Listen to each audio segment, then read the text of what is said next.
Bit of an issue. Unless I'm blind. I don't think I have a code. The game. I'm pretty sure. And I don't think this doesn't seem to be on Bandai. This seems to be my talent agency. It looks like they only gave me the brief for the character creation portion.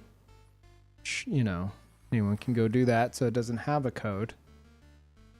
They didn't give me the brief with the code.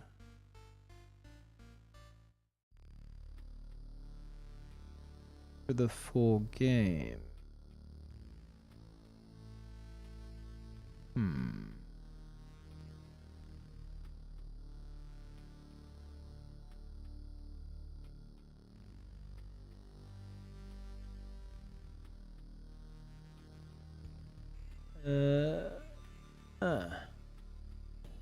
Interesting.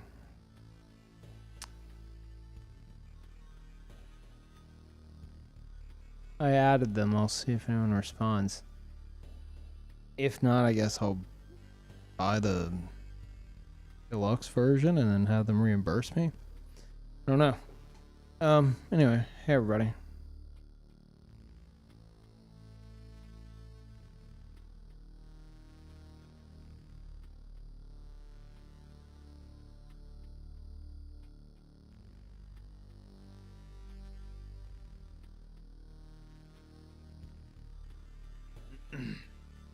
Also, thank you, Zenith. Welcome back. Appreciate that.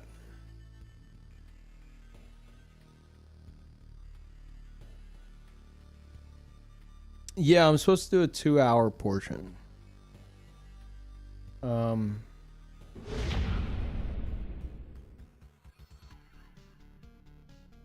I think because there's technically 2 segments, they just... My talent agency slipped up and... They forgot to give me the other briefing with the code attached. I've like quadruple checked. Make sure I didn't overlook anything. Yeah.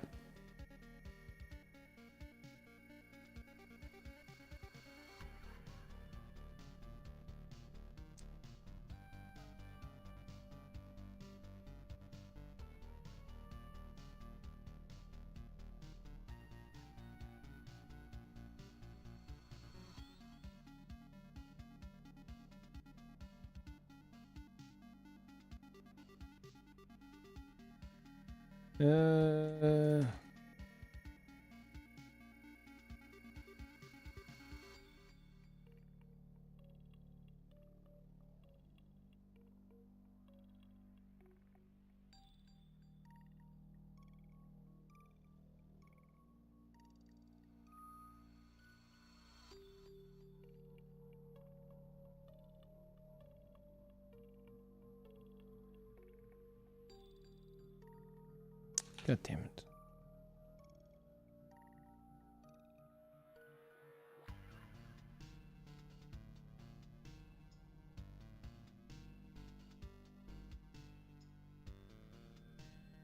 Okay.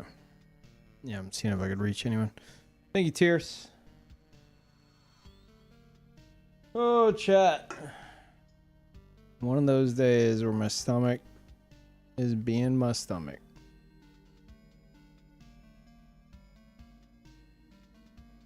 Classic. Any other stomach enjoyers? I don't know what the hell I'm talking about.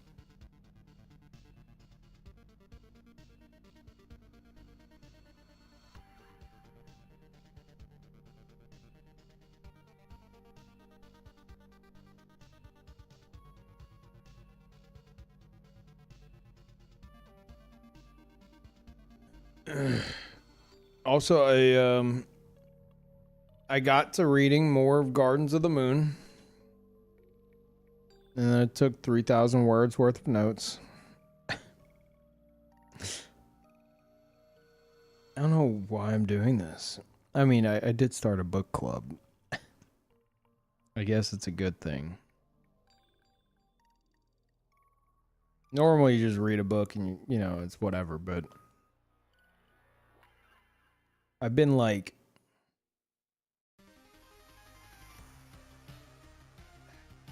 because the book club thing, I've been intent on like deciphering the book.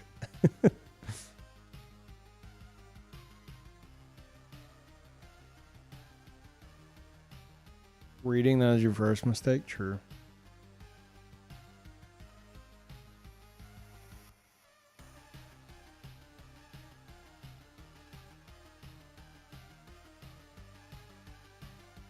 Very true. How many of you guys have played the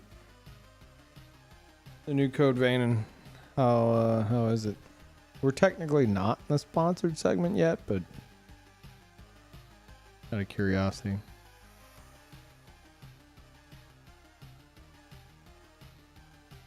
Nopers, a lot of nopers. Didn't realize that it released. Oh wait, that's right. That's right. It's currently early access. Yeah, it releases on the 30th.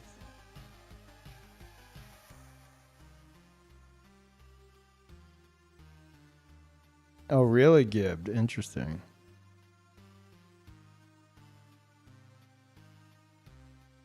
No, it's fine. I'll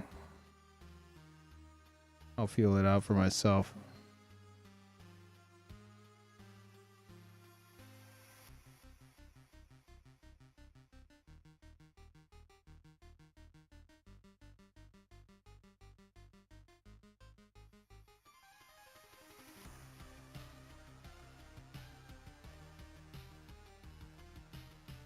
I won the first one on a giveaway. Definitely won't play the second.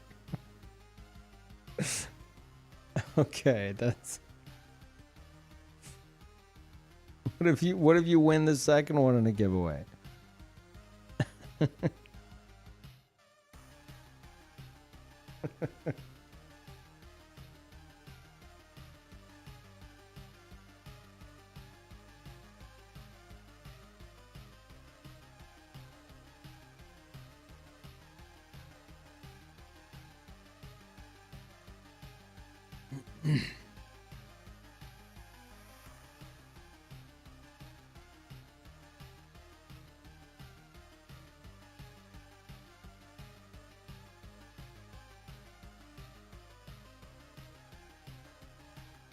Um.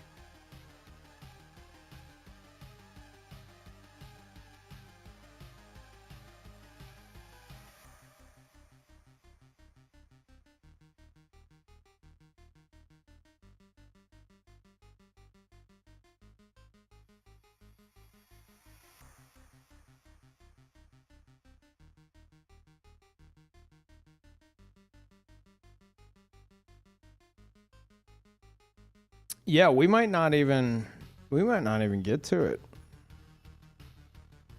Cause yeah, I just realized if I can't get that code, like I think I could do early access, but I don't think it's Bandai's fault that I don't have the code. I think it's GG's fault. So like it'd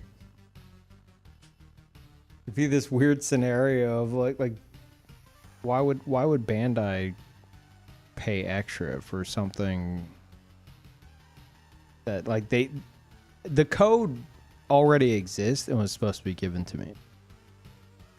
Like GG would have to reimburse me, which would be, I mean, I guess just I could just I don't know. I think I'll give it a bit. I'll see if anyone answers. We'll hang out, and if not, maybe we just hold off. I mean, I could have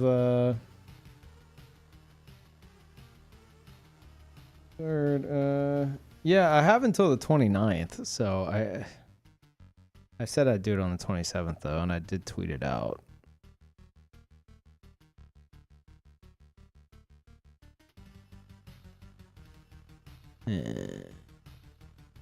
Oh, merch giveaway. Enter to win, not Code Vein. Gifted a summoning another phantom mug. Exclamation point enter in Twitch chat. You have probably 20 seconds and no one's typed it yet. To win a mug. A free mug. You got maybe 10 seconds left. There's like 5 people who entered. This is the best odds you're ever going to get.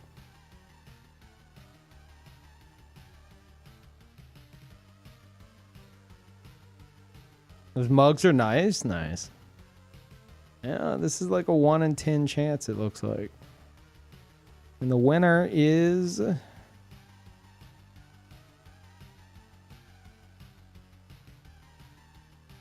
Drum roll. Ebby. The first one to enter. Interestingly enough. Congratulations, Ebby. Free mug. Free mug. Didn't you win a mug or a shirt or something recently? Or maybe I'm misremembering. And thank you, whoever that was. That was 8 months ago. Okay, fair. You're allowed 1 mug every 8 months.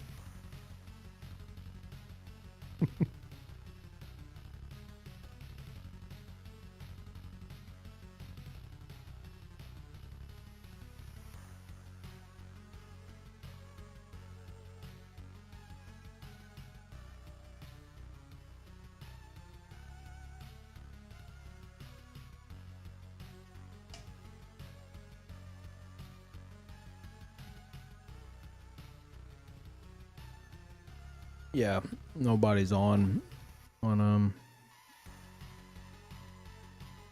GG Discord. We might not get to Code Vein tonight, guys.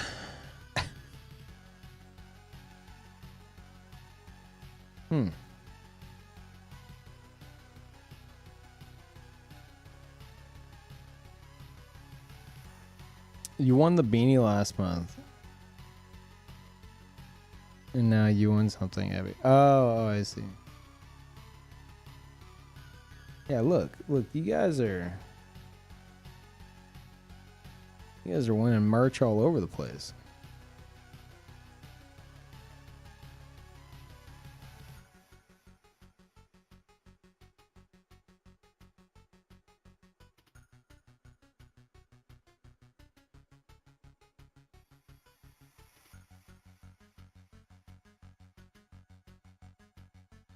Oh yeah, Wolf, you showed me the beanie on Twitter. It came out really good. It's the first I'd seen one. The merch is really well done. I'm about to message Carson and Chris and be like, hey, let's cancel the leggings. And it's nothing against them. It's because I don't see how we can. It would just be so much easier if we just do a sick fucking like t-shirt. It'd be so much easier. It'd be done by now. Like the leggings have been such a fucking nightmare. They've been such a nightmare that we've kind of like, I feel like we've just kind of like stagnated because there's just not much wiggle room with what we can do with the design. Because like the only things you can design on fourth wall's leggings are like the shins, the thigh area, like just the front of the thigh and the front of the shin, and then like the back of the calf and the back of the thigh, and like that's it. And it's like, what are we gonna do with that? You know, like you can't put designs anywhere else. And they were like, oh, we could make it look like armored plating or something. I'm like, ah.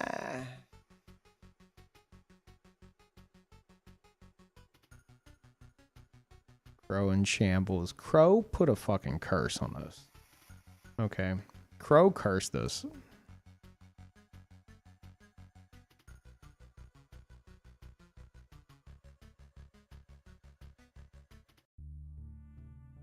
Sweatpants instead of leggings? I mean, the whole point was leggings.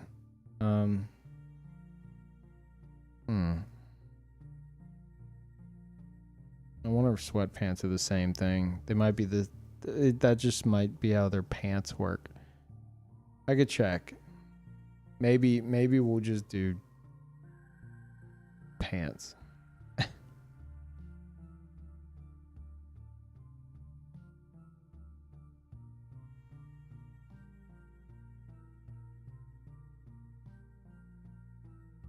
But yeah, like I said, it kind of. I think we've kind of like hit a wall with like figuring this, how to navigate this leggings situation.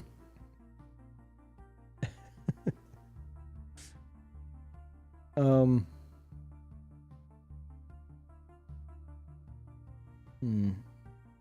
don't know. I'll look and see if we could do like some. I'll arrange a meeting with Carson and Chris, and I'll see if we could do like some other type of leggings where we could design like the whole legging. You know, not. You can't do it with any of their leggings, but maybe like you said, maybe sweatpants.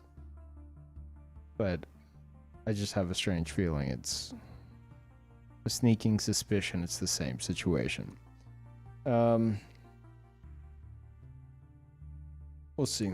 Because I refuse to do like leggings that are like, you know, where it's like, well, we tried. Like, I don't want to do that.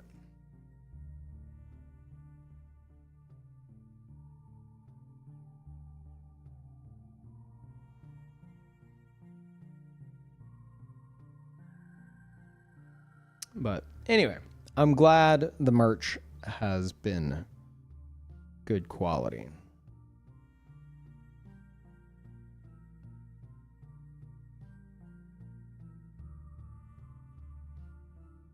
Trying to do one thing at a time with the merchathon idea, or things. It's been an adventure. I wanted to do multiple at a time, but I'm horribly fucked up the math.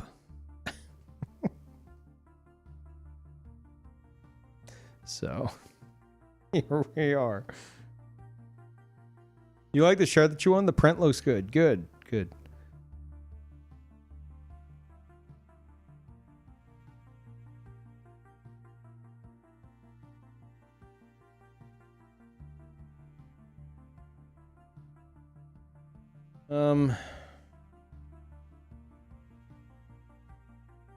Well, shit. If we end up not doing Code Vein 2, we just hang out? Chat, help me with my Elden Ring idea. And don't scatter. I need you to give me feedback on this. No, don't scatter. Come back.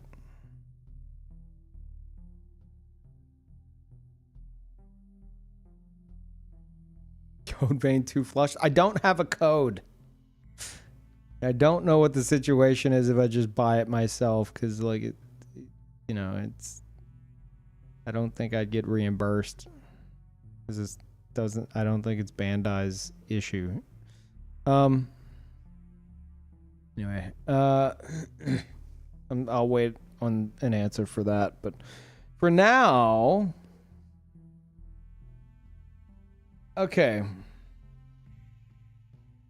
This is a challenge run that involves my builds, right? It's still a difficult challenge run, but it involves my builds.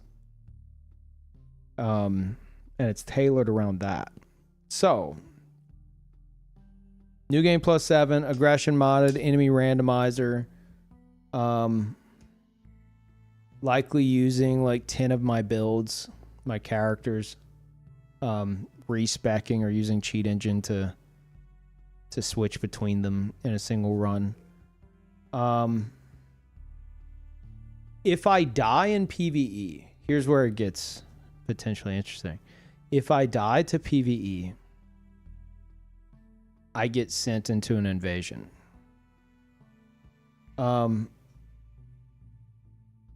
If I die in that invasion, that character dies permanently.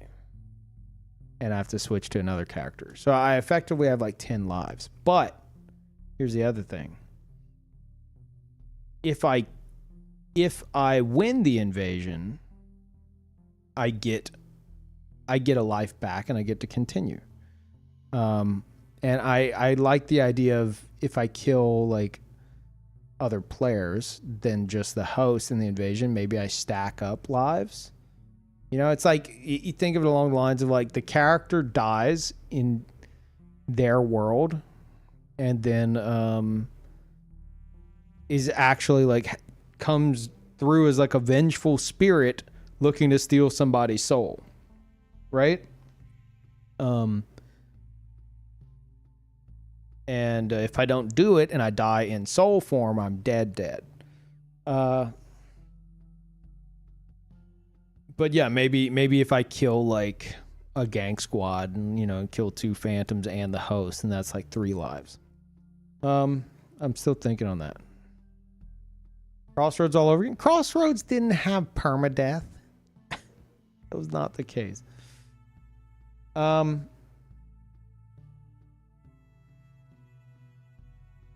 If I run out of characters, the playthrough's over. Overall PvE goal could be to collect all great runes and activate them. Maybe kill all DLC bosses as well. Each character would invade a different place that's tied to their theme. So like Orphan would invade the sewers if I'm playing Orphan, even if he's like in Limgrave. Stuff like that. And then maybe my main build would invade everywhere. And then Shadow Peeve would invade in the DLC. Because they're kind of, you know, they have that connection. There's some lore there. That they would like... One invades the full main game, the other invades the full DLC. And then everyone else has specific zones. Anyway, different zones could have unique challenge mechanics. Like Mogwin Palace has no invader limitations, and I get mass invaded by you guys as bleed/bloodshade builds. So it's like whenever I get to Mogwin Palace, I've got to get through an onslaught of invaders in my own game that are all bleed builds. And this would be through like, that portion would be through seamless. The regular invasions, I'd probably hop on over to like PS5 to do. And then I put maybe only the quote unquote overworld is aggression modded /randomizer/permadeath, and ducking into nearby catacombs and other areas, activating the grace lets me toggle the aggression mod off and avoid permadeath. However, dungeons have unique mechanics and I can't leave until I complete it. I like that idea too. It's like, oh no, aggression mod's going crazy, randomizer's going crazy, there's 4 Millennias rushing me down. I'm cornered against this cliffside. Oh, there's a cave. Go in the cave, sit at the grace. I'm safe, but this cave has some kind of like unique mechanics to it that I make up. But I feel like that would be there. If I'm planning that in advance, that's a lot. You know, what am I gonna do? Make up unique mechanics for every fucking catacomb?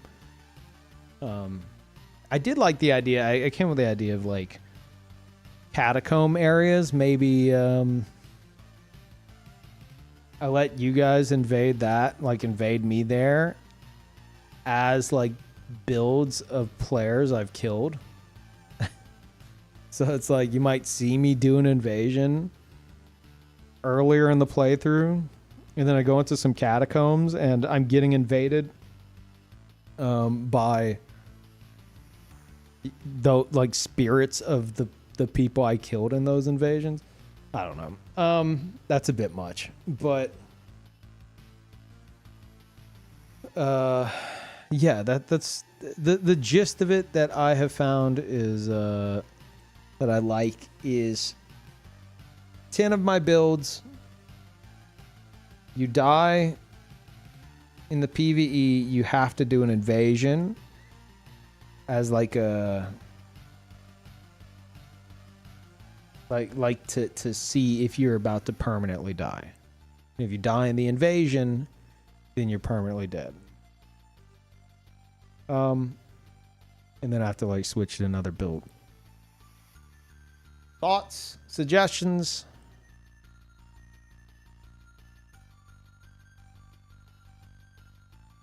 Bloodshades. Yeah, I mean, I like the. I mean, you get invaded by a bunch of Vares in Mogwin Palace. It seems fitting.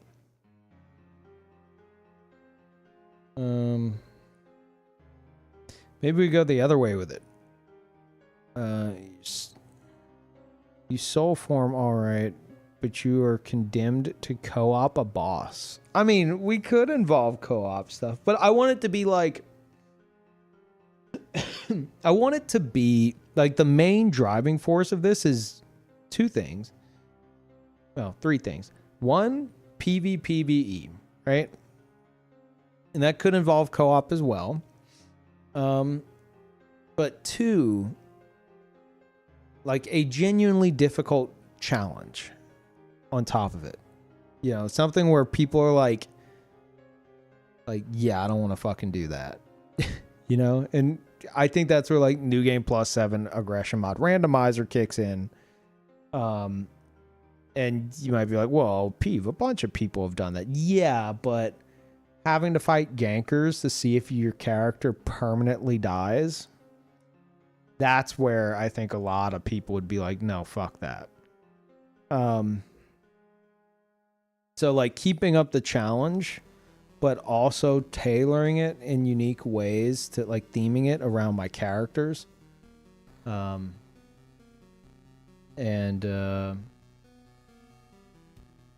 entertainment value as well. Like that's why I want to talk about it, because like there's so much shit we could do with that. Like I thought about this, but I think I've scrapped it. Shadow Peeve is essentially 2012 Peeve, right? So what if whenever he invades, it's like, because this would be like off stream, it'd be a recording that I'd edit. What if whenever he invades, anytime I have to invade on him, without even like batting an eye, it's like he goes to invade and he just appears in the Dark Souls 1 forest as 2012 Peeve, and I have to fight in the Dark Souls 1 forest to see whether or not he permanently dies. But I thought about it, I'm like, I'm just gonna fight a bunch of fucking Havelmom sweats. Like, it'd be the most boring shit ever. And he would definitely die. But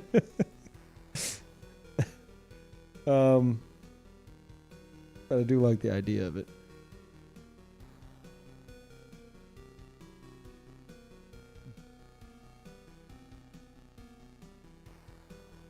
Okay, but you can only play underdog builds, no defense. Wait, what? Yeah, I know. What did you think I would be using like some kind of like hyper meta setup? All my builds are underdog builds, no defense. Yeah, Orphan's got defense, but he also has extremely fucking slow ass weapons that, you know, who knows what they're doing will never get hit by him.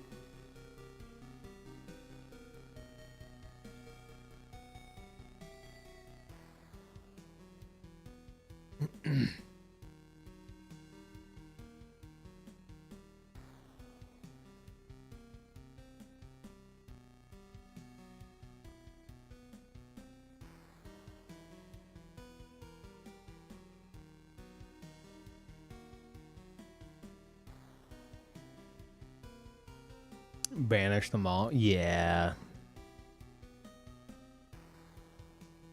Yeah, we need to get back to that.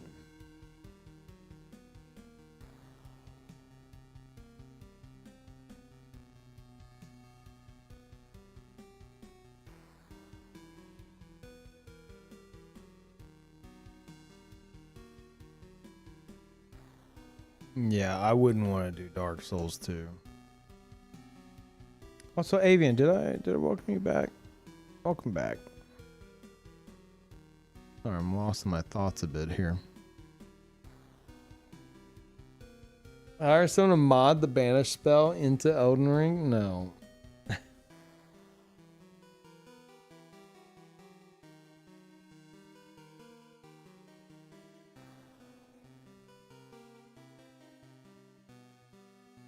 Vibe code the banish spell in Elden Ring myself? Now that's an idea.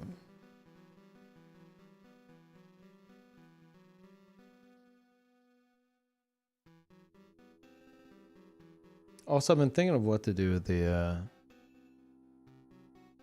all the playthroughs we just started. I don't think I want to do the 16-hour streams again.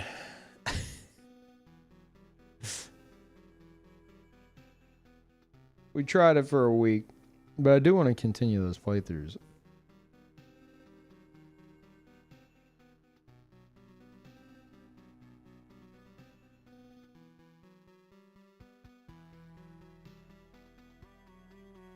Knew being awake for 18 hours a day would be bad. That's funny. You think it's only 18 hours.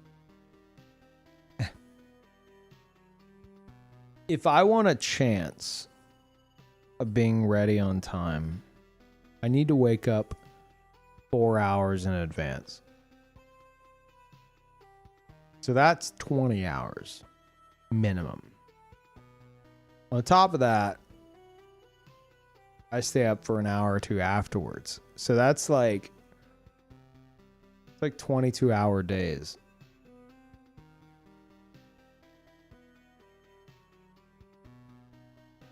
How do you live like that? Miserably. Basically, I have to,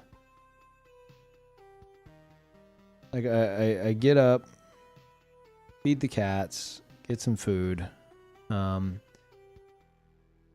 then, like, after I eat the food, I need to chill for a bit and just, like, let it digest and, like, see if my stomach's gonna fuck up.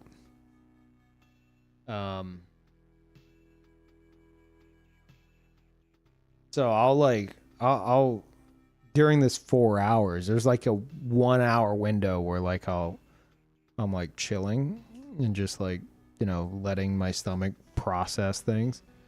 And then even then, after all that, I might be like, okay, I'm fine. And then my stomach fucks up.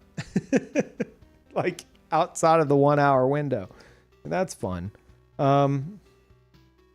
And then I try to get ready as quickly as possible, and that's a whole process as well. That sleep schedule sounds fucked. Yeah. It was Monday, Wednesday, Friday. But the like I like doing long streams. I do. Mostly because in my fucked up brain, because of what I just told you, like getting ready to stream is like a 4 hour minimum like endeavor, you know, where like by the end of it, I'm usually just fucking tired. Cause it's a whole thing, mentally exhausted. And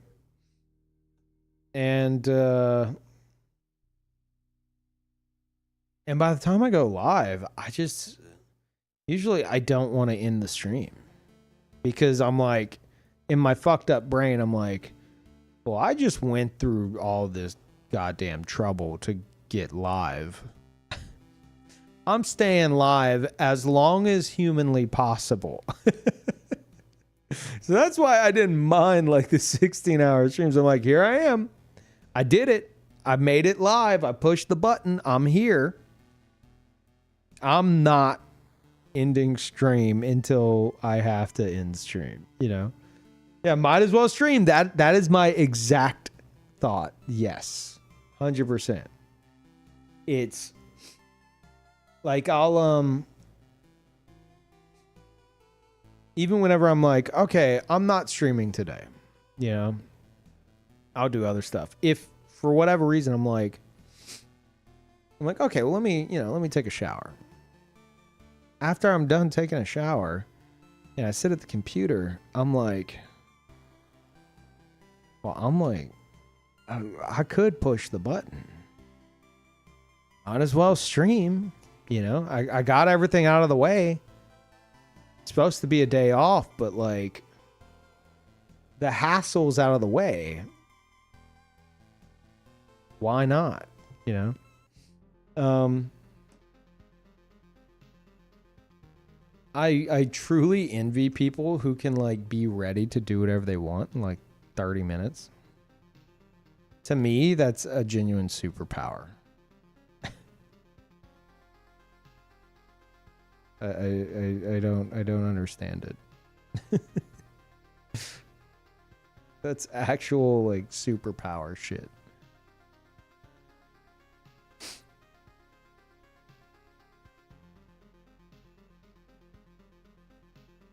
Get up, throw on clothes, put on shoes, walk outside, easy. Okay, here's the issue with that. I have anxiety, so before I stream, like part of my quote unquote ritual, as my mom would probably call it, like I have to be freshly showered. Otherwise, like I'll feel how like not clean I am, and like the anxiety kicks in, and it gets like amplified, if that makes sense. Like I put it this way, probably like I remember like some point like probably 10 years ago, like back whenever I lived in Louisiana, I remember I had to leave a store because like I went in and something about like the lighting and stuff and everything, like I felt like my anxiety going crazy, and then I started itching, and I went back and I sat in my car and my forehead was itching, and I looked and I had broken out in something, like I had like red whelps on my forehead. I don't know if it's technically hives or what. I have no idea. And that's whenever I realized, I was like, oh, I might actually have like anxiety issues. if I'm having like red, like noticeable red patches that itch appear on my forehead because like this social situation, as tame as it is, stressed me out for some unknown reason. So I get that same thing with streaming, which makes no fucking sense because I'm alone in my house and you guys can't even fucking see me. So why does it matter? I don't know. I don't have an answer for that. What I do have an answer for is anyone who wants to win a mug, a Peeve Orb mug, left side print, very important, from Daseric. Type !enter in Twitch chat. You have probably like 25-30 seconds left. Many of you guys have gotten these mugs. Everyone's talking about how good these mugs are. I'm just saying, and this is completely free if you win. !enter.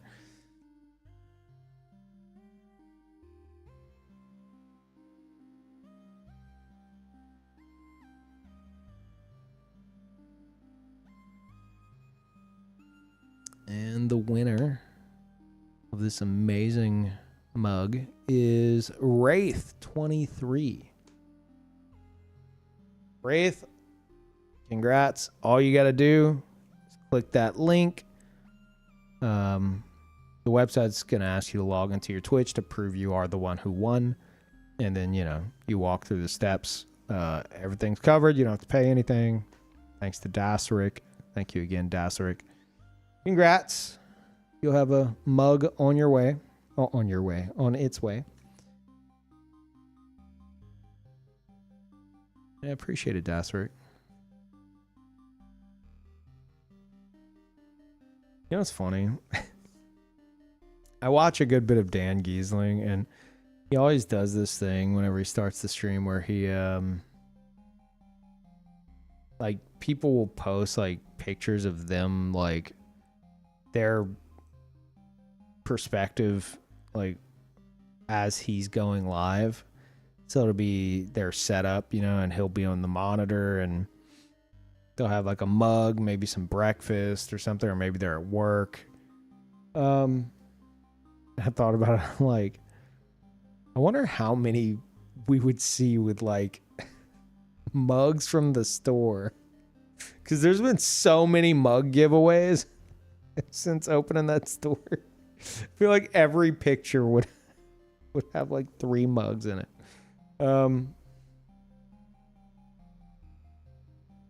Yeah. And then I thought about it, I was like, maybe we should do, like, a snack Wraith version of that. You guys remember whenever I'd rate your meals?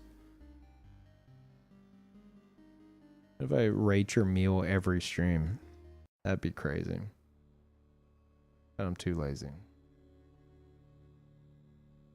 Mugs and crop tops, true. That is true.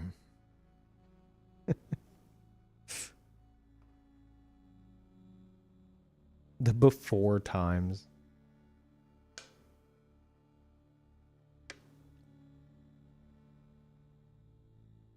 Yeah, I'm thinking of how to. Not only am I trying to cook up like a off-stream challenge playthrough for Elden Ring, but I'm thinking of like.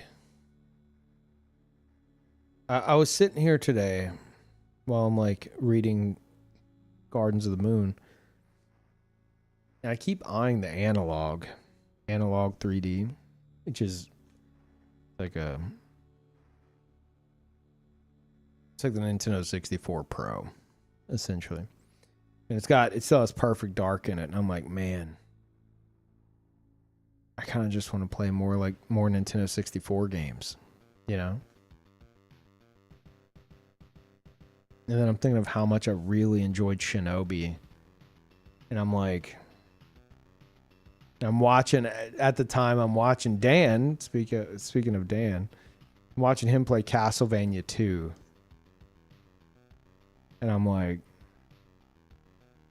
retro gaming doesn't pull in a lot of viewers. But whenever anyone that I like enjoy watching is playing a retro game, I'm probably going to be there. You know?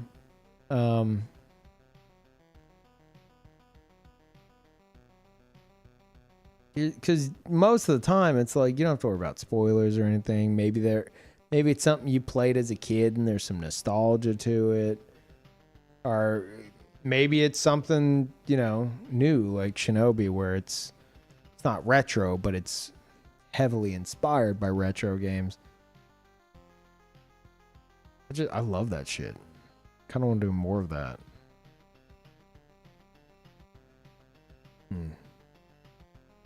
You ever play old Zelda games? I mean, the first game I ever beat in my life was Link's Awakening on the Game Boy. I was like 7 years old, probably. I cried at the end.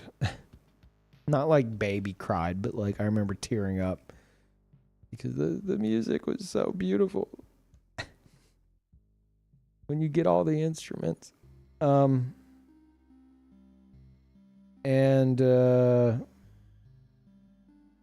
aside from that, I mean, I remember trying Zelda on like original Zelda on the NES, not getting very far. We rented Zelda 2 a good bit, like a few times.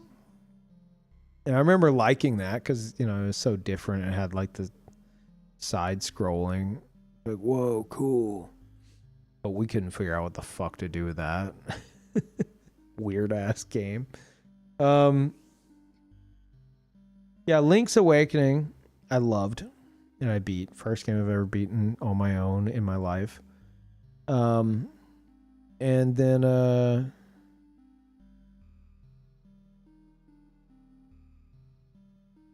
after that, I guess Ocarina of Time. Played the fuck out of Ocarina of Time. Not Majora's Mask though. Ah, Parl. Hey. No. No. Hey. Intent. Fine. Lay down.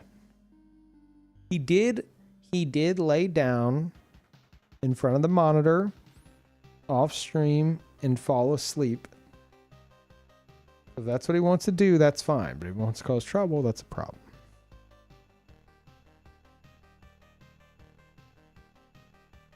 He looks like he's guarding my keyboard. It's probably to cause trouble.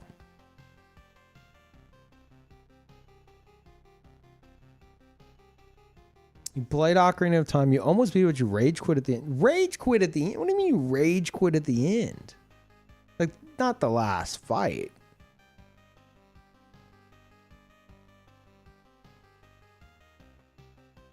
Can you not figure out the volley? Is that it?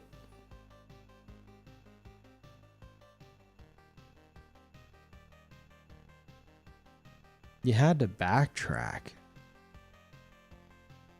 Huh. One of those old school situations where it's like, oh fuck, I've put myself in this weird situation. It's going to be a pain in the ass to fix, kind of a deal.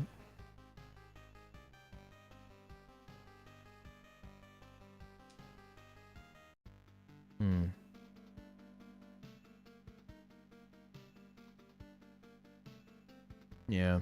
I guess I could see that.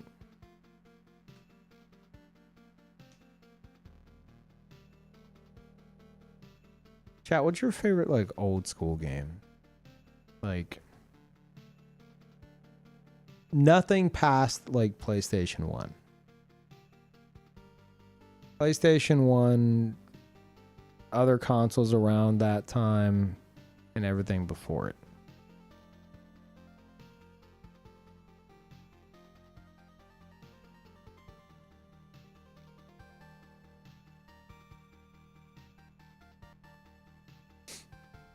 Super Metroid? Hey, I know that one. Donkey Kong Country? Hey, I know that one. Majora's Mask? Metal Gear Solid 1? Final Fantasy 7? Of course. Final Fantasy 7, of course. Screamer? What is Screamer? Symphony of the Night. Nice.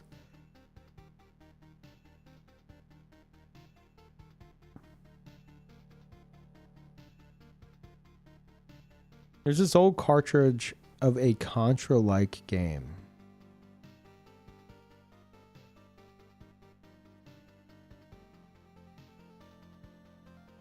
What? Okay, was the game like Contra, or did the name like remind you of Contra?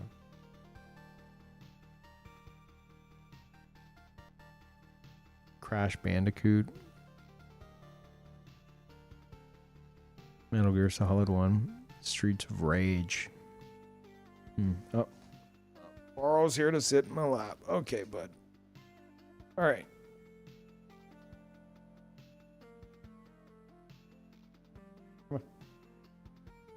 Come on. Let's go. Yeah, it's prepared. It's ready. I warmed it up for you. Had a blow dryer pointed at my lap this entire time. Just hoping you'd show up and lay in it. There you go. Very quiet blow dryer. Oh. Apparently he hit spacebar. Having to hold backspace on a Discord message. Okay.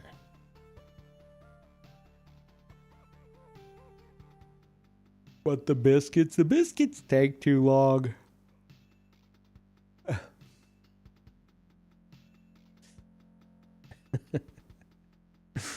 I'm okay. I'm okay with a cat cooking up some biscuits. But whenever the biscuits are taking too long, you gotta, you gotta let them know, okay, we're done with the biscuits.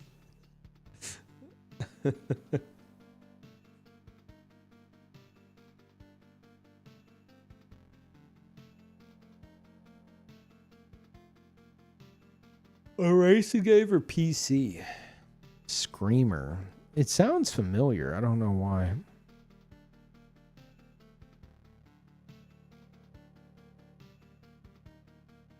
I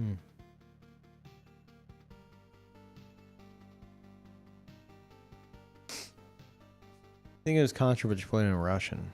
I mean, it's hard to mistake Contra. Two army dudes running with guns. With absolutely banging music. Fighting giant tentacle monsters.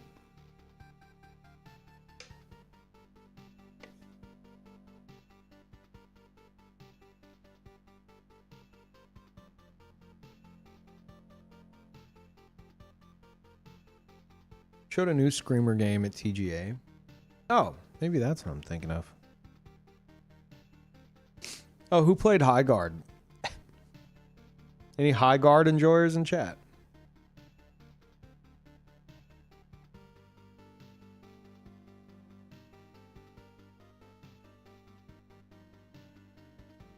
What's that? Jeff Keighley's favorite game. Sophrosine, thank you. Welcome back. I did not play High Guard. Okay. It's the game that got the final spot at the Game Awards. The big reveal. Which apparently it didn't pay for. The spot that would have cost like millions of dollars. And supposedly Jeff just put it there because he liked the game. I've heard speculation that maybe Half-Life 3 was supposed to be in that spot and got pulled at the last second, but there's no confirmation of that. But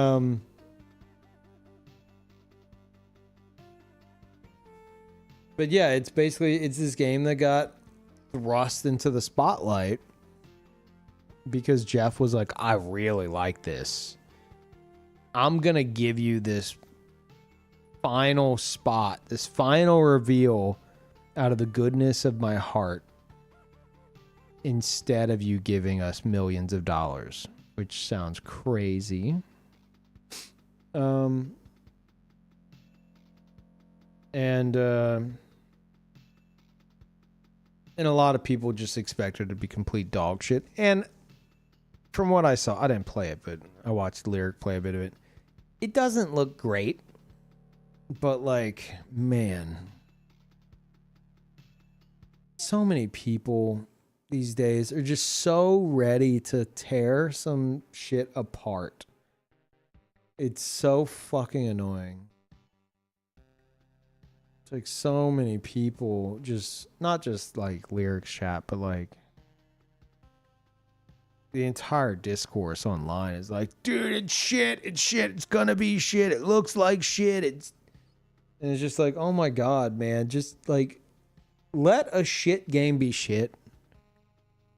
Like, you don't have to preemptively like attack a fucking game or harass the devs, or you don't need to harass the devs no matter what, but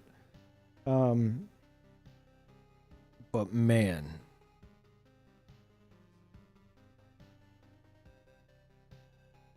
sometimes I'm like, the internet was a fucking mistake.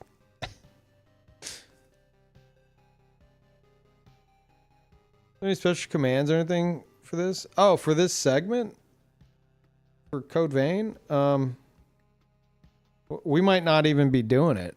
It looks like GG fucked up and didn't give me a code.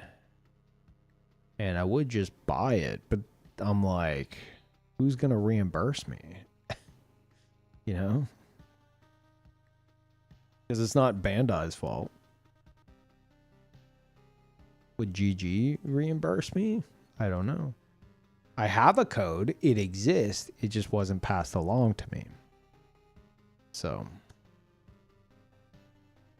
what I'm playing on? I'm playing on, ideally on Steam. And it would be, yeah, like I would need like the early access one, but, I mean, Zion, if you're planning anything, don't worry about it. I don't know if you are.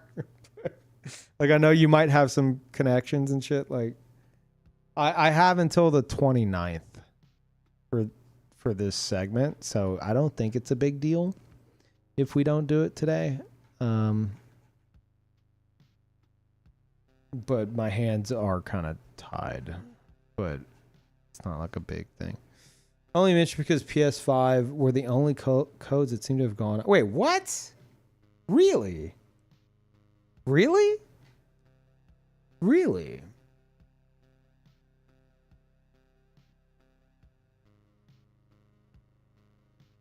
Huh. That might be why I don't have a code.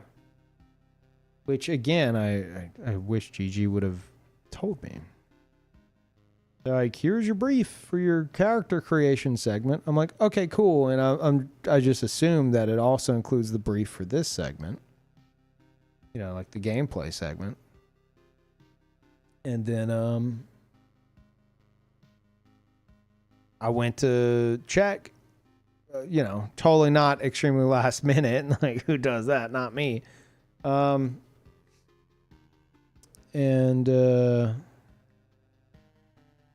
I was like, oh, this is literally just the brief for the character creation segment, which is the demo, so there's no code attached to it.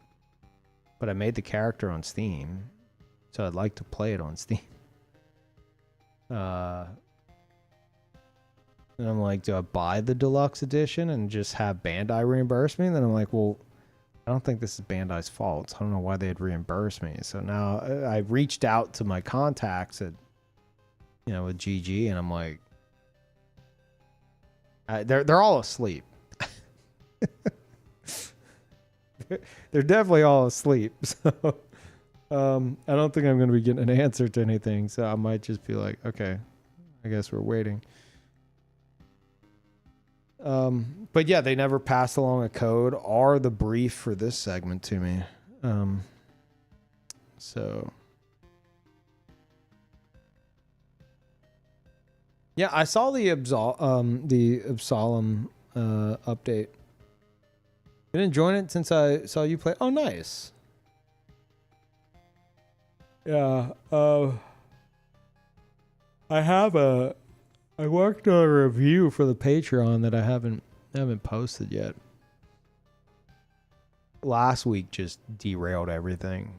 Like I said earlier, I was doing like Monday, Wednesday, Friday were like 22-hour days. And Tuesday, Thursday, Saturday, I was just fucking exhausted. Well, Tuesday, Thursday. I didn't do a 22-hour day on Friday.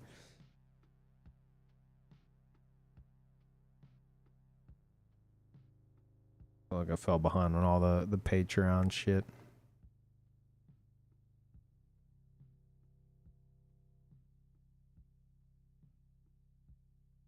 All Metacritic is PS5 and one Xbox, no PC. Really?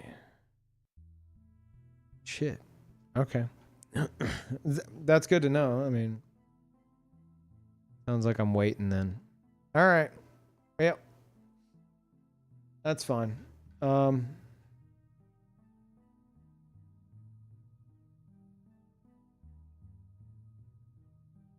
now what?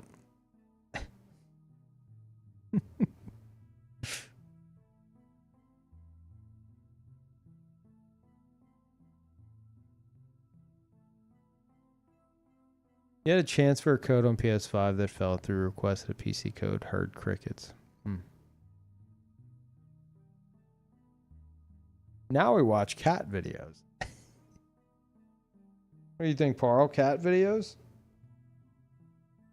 Staring up at me like, what? What are you talking about?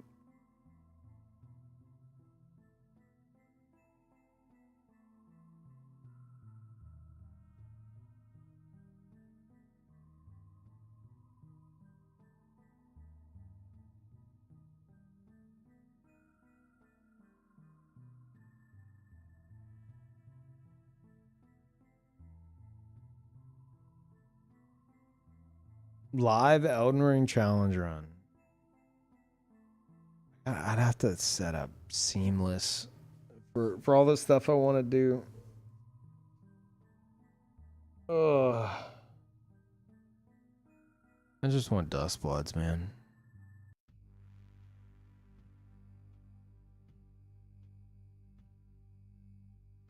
Carl was doing some big purrs. Let me see if I could put the mic in his face.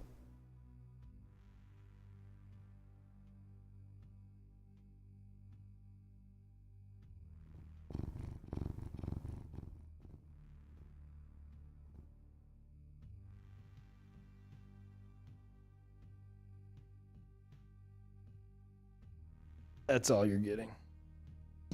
I know you heard that.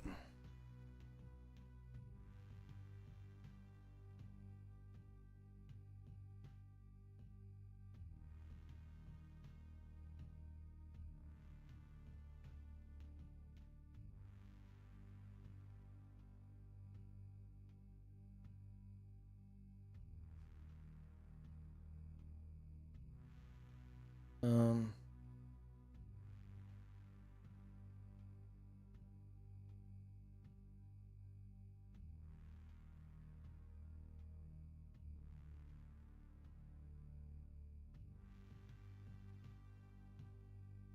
hold on 1 second.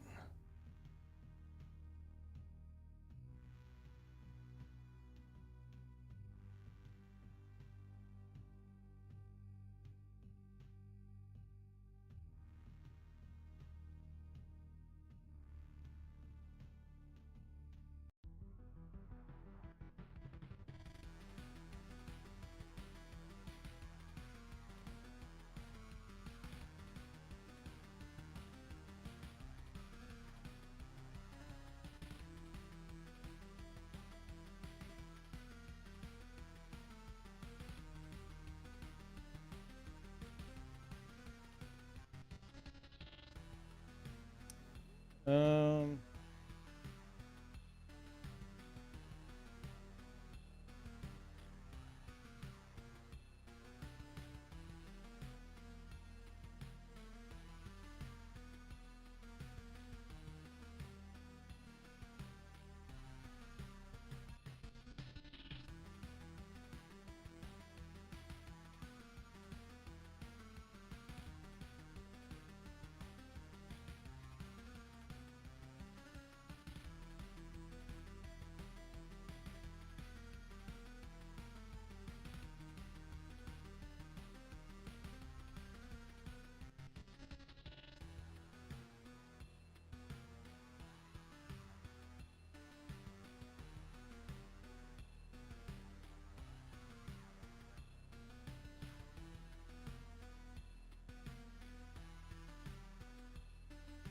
Okay.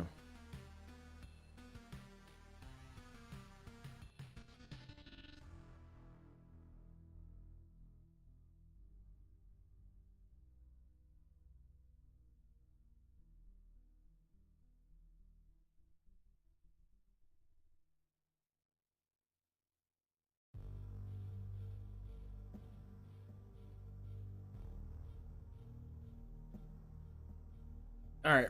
Now, I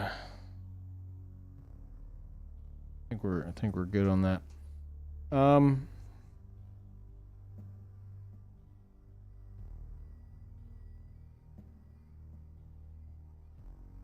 Yeah, when do y'all think Tarnished Edition's coming? Let me change the title. I don't think we're Hanging out, chatting. Big chats are happening. Huge even. Get in here. Question mark? That's my title now.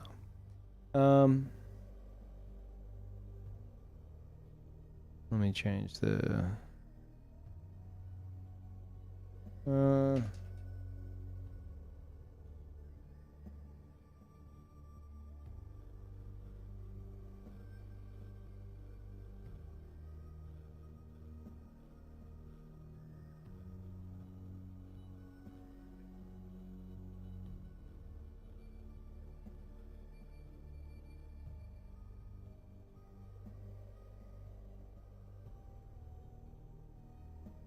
all right. Changed all the titles.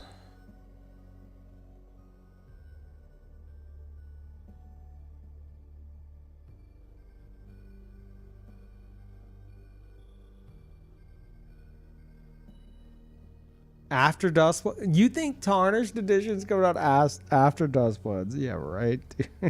That would suck so bad.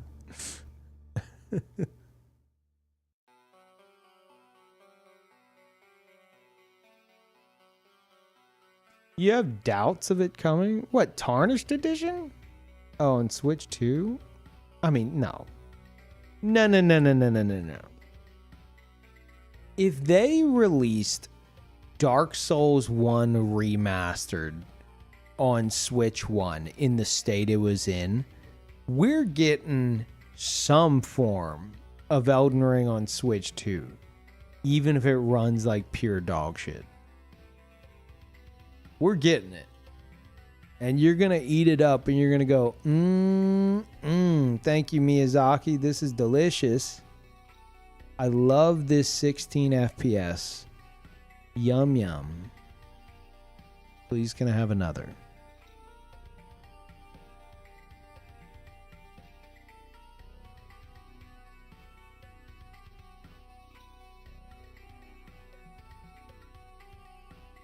More guides for a game I've played 500 hours? Sign me up. Yeah. I mean, that's why I'm wanting to do like a challenge run right now. One, I haven't done one before in Elden Ring. I think I could do something unique with it.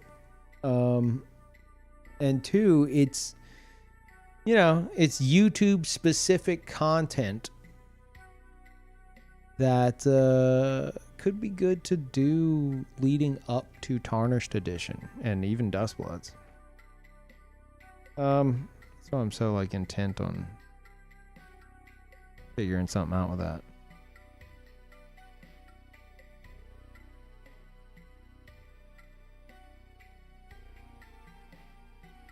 And I already ripped the band-aid off with that 16-hour stream recap video. So I'm like, well, now I want to upload something else. You know, I already did it. You know, there's not anything to like hold out for. Go. Carl got up. Ugh.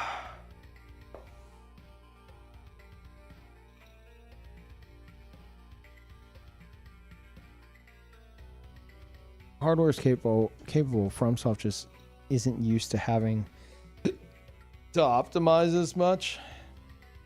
Yeah, I don't know.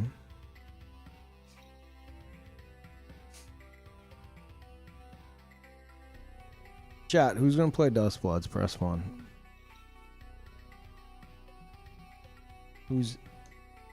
Who's got a Switch 2 that's totally not collecting dust?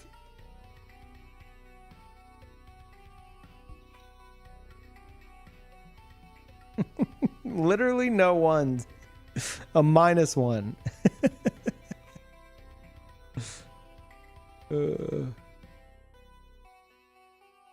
Oh, okay. CJ would give it a try.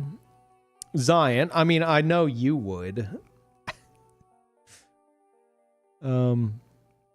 Tempest.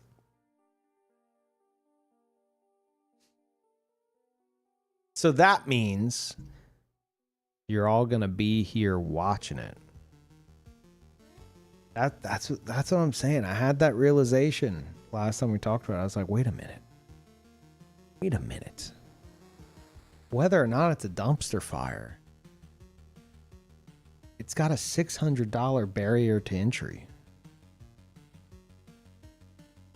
And people who aren't playing it are gonna want to watch it to see if they want to make that investment. This could pop off viewership wise. Like,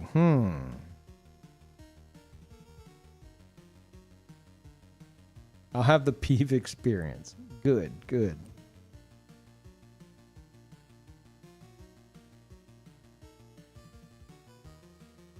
Thank you, Tempest.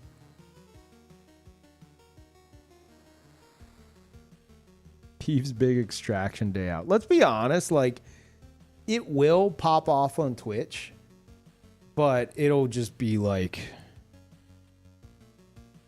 Shroud,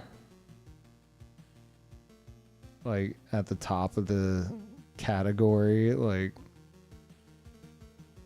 talking about how it's shit, and then his entire chat's gonna be like, yeah, this is shit, and then everyone's gonna go back to playing Arc Raiders, and then it's gonna settle down, the dust is gonna settle, and then it's just gonna be like the same just the same people you normally see in like Elden Ring PvP, the only ones playing it on Twitch.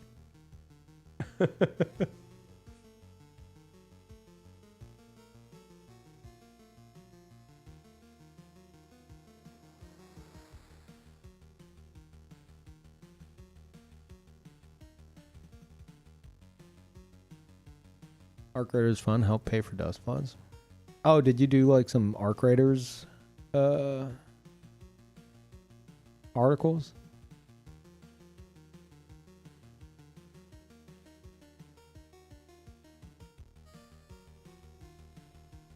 One of your core beats, really? That's cool. Yeah, I haven't played it, and I don't think I will. I'm so sick of shooters. I'm so done with shooters, man. I don't know why. I don't know why. Everyone's like, Peeve, no, you don't understand. This is like, if you're going to play any shooter, especially an extraction shooter, like, this is it. And I'm like, that's great. That's great. But I'm just so fucking sick of it. I'm sick of the whole shooter genre at this point. I'm just so fucking burnt out. I don't know.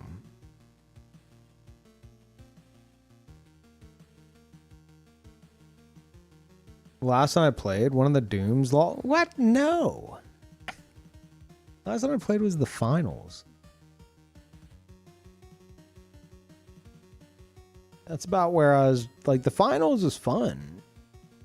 But I found myself just like, I was so excited for the finals. And whenever it released, I was just like, I don't know. I'm not really feeling it. And Beeb's like, what the fuck? What do you mean you're not feeling it? We were ready to, like, you know, dive into this. I'm like, I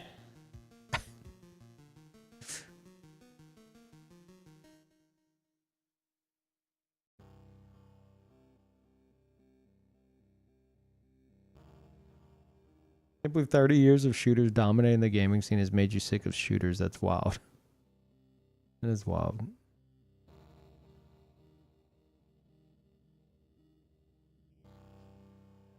I had an idea for a game, chat. Idea for a game. You ready? You guys ready? It's a game that is a shooter, right? It's a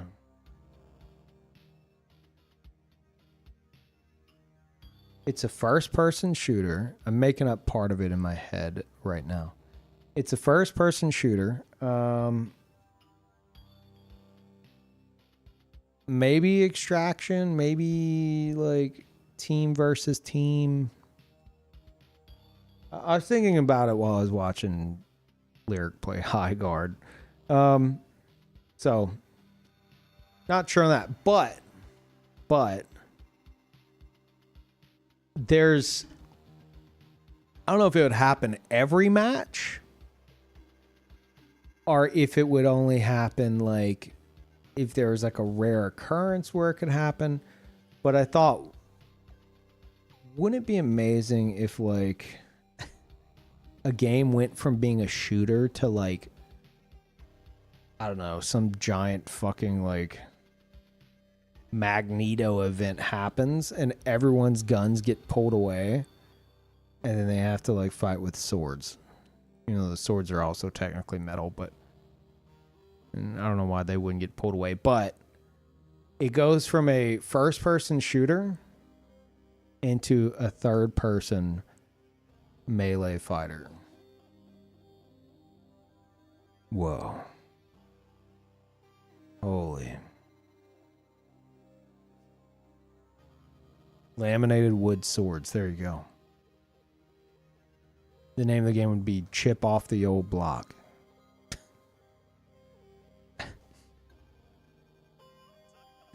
That sucks. That would not be the name of it. What? Because wood swords.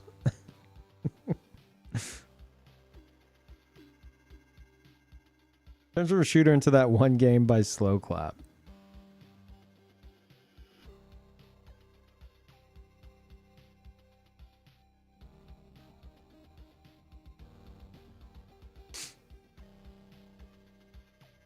Like I don't know why I thought that. I think it was because like I was watching High Guard and like, you know, of course people have their ults and I was like, what about like, what if someone was essentially like Magneto and had an ult where like he just pulled everybody's guns away? Kind of OP, a little bit OP. But then I started thinking like, wait, what if like, what if that just happened and then suddenly everyone's having to sword fight? You know, it goes from a shooter into like an intense like melee experience. It'd be called the Culling 3. The Culling was the opposite of that, for the record. The Culling was a melee experience that potentially, if someone got a fucking gun, which most did by the end, turned into a shooter. I'm saying it devolves, you know?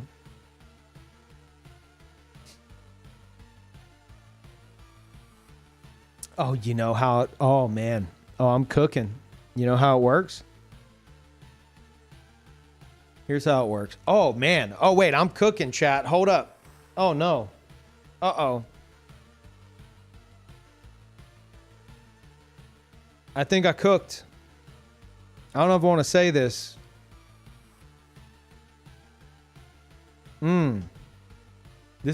This might genuinely be a good idea. I don't know if I want to say it.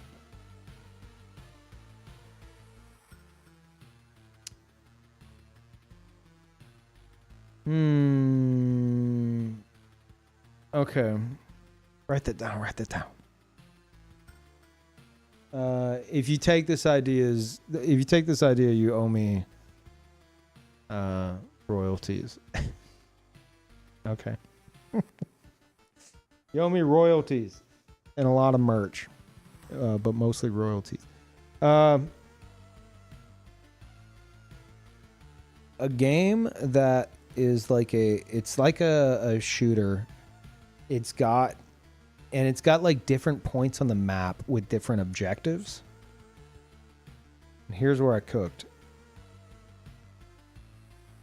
The game, like the theme of the game involves like some kind of fucked up like time skip shenanigans where like there's these fragmentations in like space-time fabric or something. So whenever you go to like a different objective, like there's an objective that you have to reach to activate something for the win condition. Whenever you cross a certain point on the map, you might be running as like a soldier, and then as soon as you cross through this one point on the map, suddenly you're in a different time period. Seamlessly. You're in a different time period, and you don't have a gun anymore. You have a sword and maybe a shield or whatever. Maybe you could pick your loadout for that in advance. I don't know. And then if you're trying to get that objective, you're having to do it, you know, sword and shield. Maybe you get that objective, you need to go to another point on the map, and maybe that other point on the map is in the future. And as soon as you cross that barrier, there's laser guns and shit, and jetpacks. I don't know. And this is all on one map.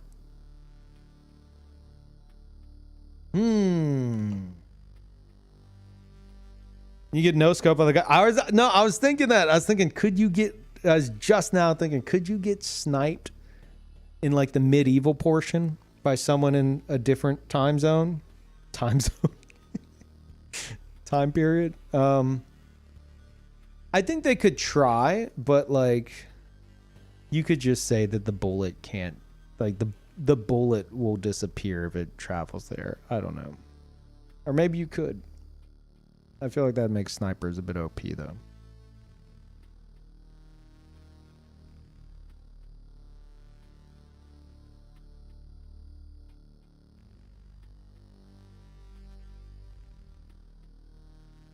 Watch out, he's in mountain time.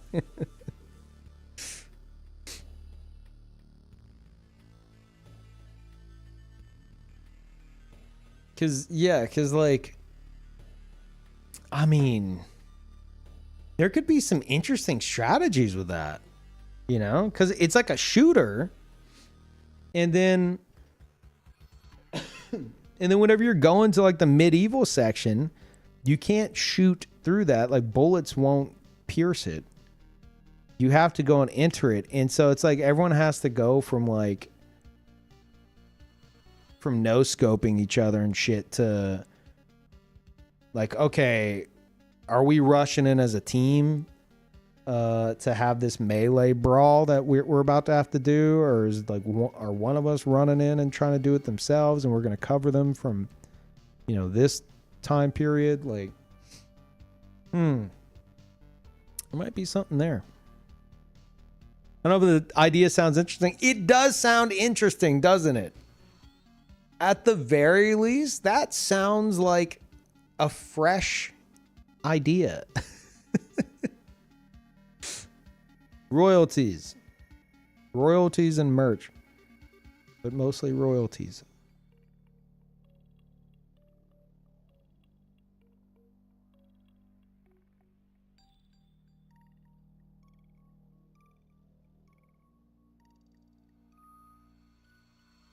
We're chatting about my amazing idea that I just had for a game. Oh, you're talking about the title. I don't know. I forgot to change the title. Yeah, the title on Twitch is hanging out, chatting. Big chats are happening. Huge even. Get in here, question mark? Yeah. I don't know. That was a pretty big idea for a game, I think. I don't think the title was a lie.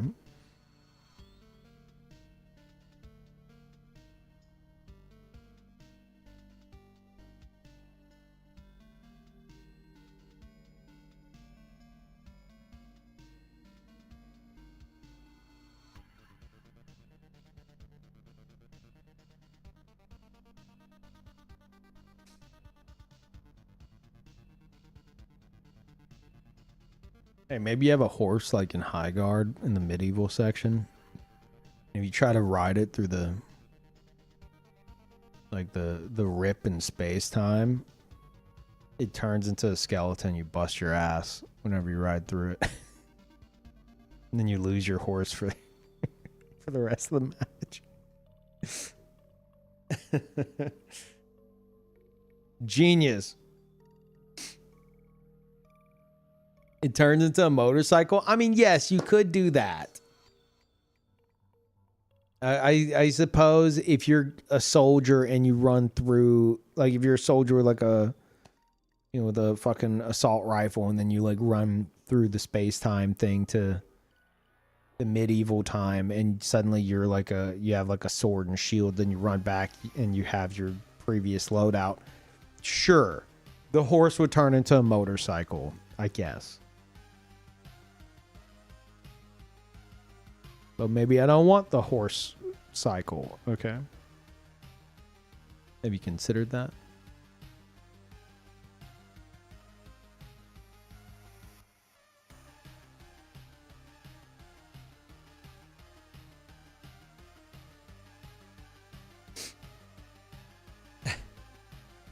And you want to know the real cinema?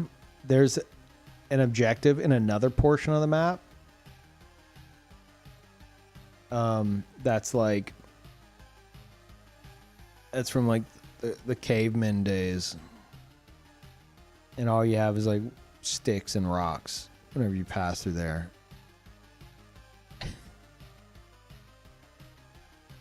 And you have to solve a puzzle with them to get the objective. Also, there's dinosaurs that eat you.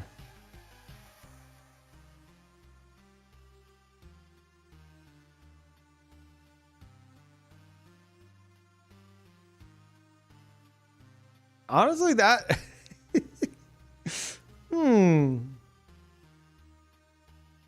A portion of the map where, like, a fucking T-Rex chases you? I don't know. There might be something there.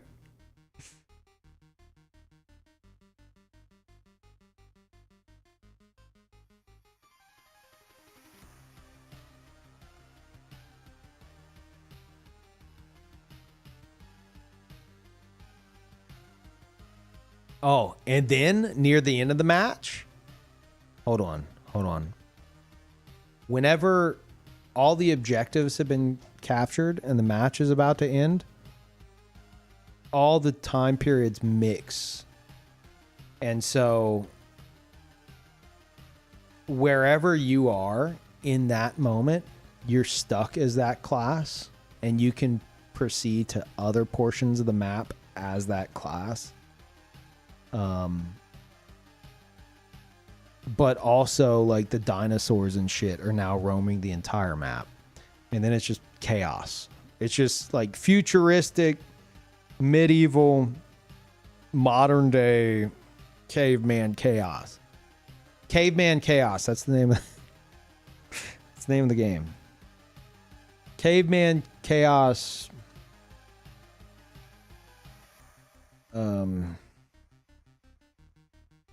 3020X. There.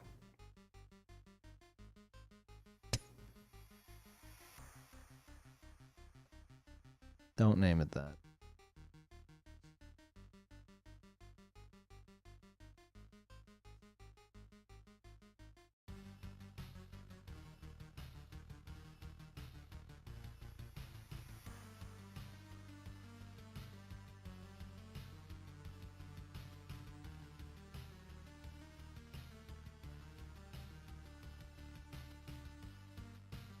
You want to do certain objectives last, depending on that playstyle? Ooh. Yeah, you're not wrong, because like if all the objectives have been captured except like the medieval one, then whoever's going to activate that would be like, okay, well, we're going to be stuck like this. So maybe you would want the other team to take it. I don't know.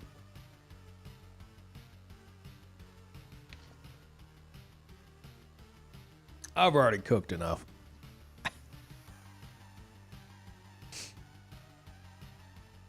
Yeah, everyone would want the guns, but maybe your shield could block gunfire. You know, maybe.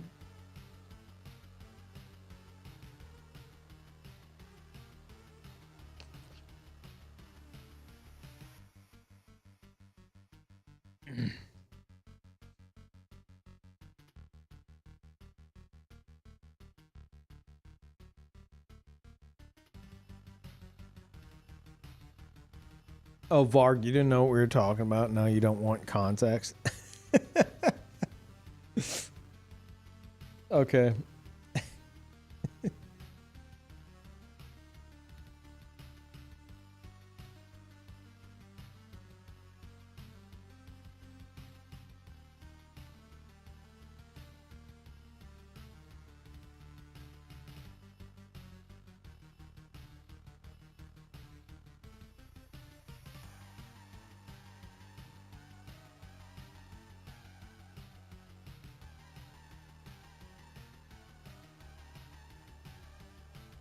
Suits of armor should block gunfire. Physics be damned. True. Or maybe you're deflecting the bullets with your sword.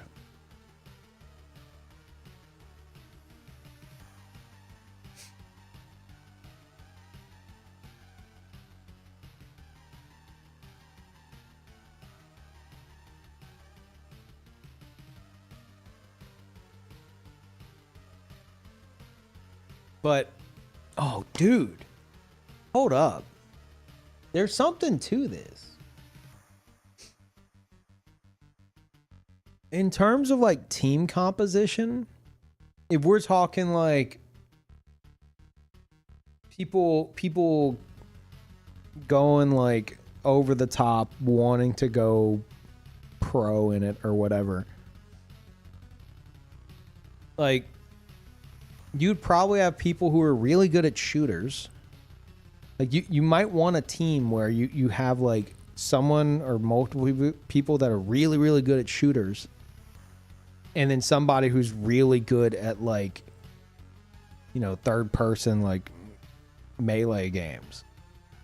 And then I don't know what the fuck the other person would be, but like you might have a team of just like players that otherwise would never play together.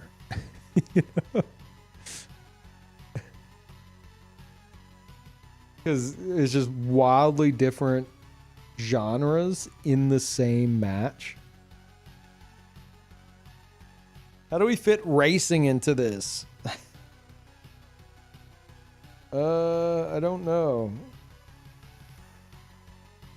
I don't think we can fit racing into it.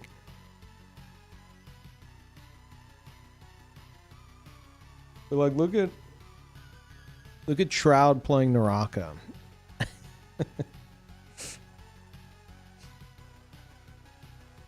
The Naraka community will never forget that man in front of like 70,000 people, the PvP god himself, during a Naraka sponsored segment in front of like 70,000 people, said, "This game is too hard."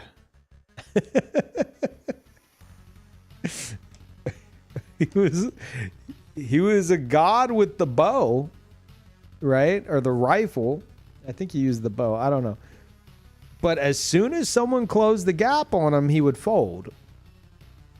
And he said, "This is too hard." And like a lot of people in the Naraka community, like anytime I played Naraka, you know, someone would bring it up. They mentioned how they think that was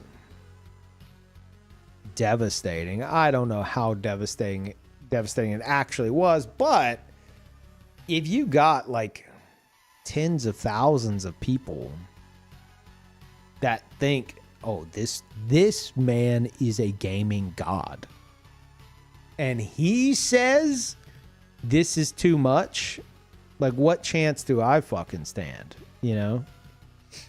So there's a lot of people in the Naraka community that are just like, they think that was like a heavy blow. Obviously there's a lot more to it, but my point is, a game that incorporates like in its team composition potentially someone like Shroud, and then somebody who's actually good at shit like, you know, like Naraka and like melee focused stuff. Ideally you're good at both, but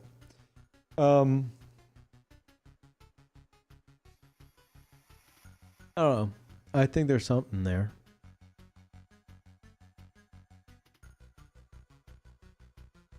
That's Naraka's downfall, to be honest. Oh, what? That, like, it expects you to be good at both? There's way more to it than that. Like, if we're talking downfall. But there is, yeah, you're not wrong.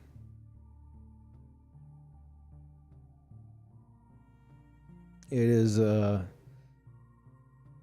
very... It's hard to play it casually. Yeah.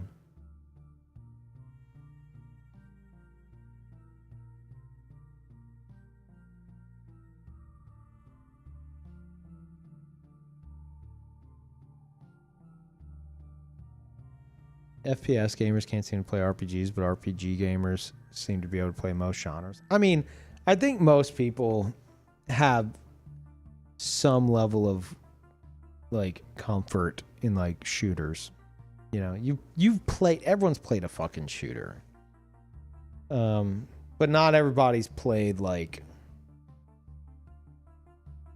an intense like melee focused fighter.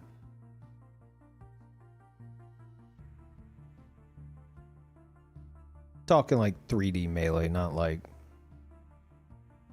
Street Fighter or some shit.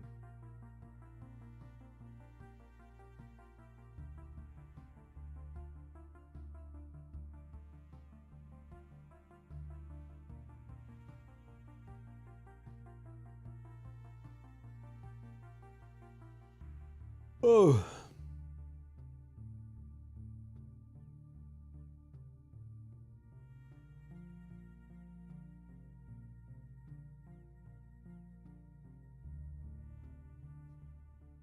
I know we add poker to this. Oh, to the game idea? Yeah, there's a time period that the future is all casinos.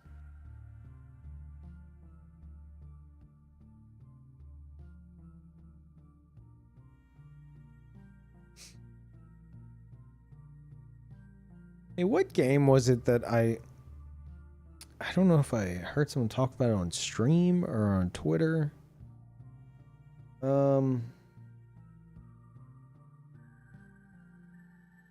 A game where like you can go into every building in the game.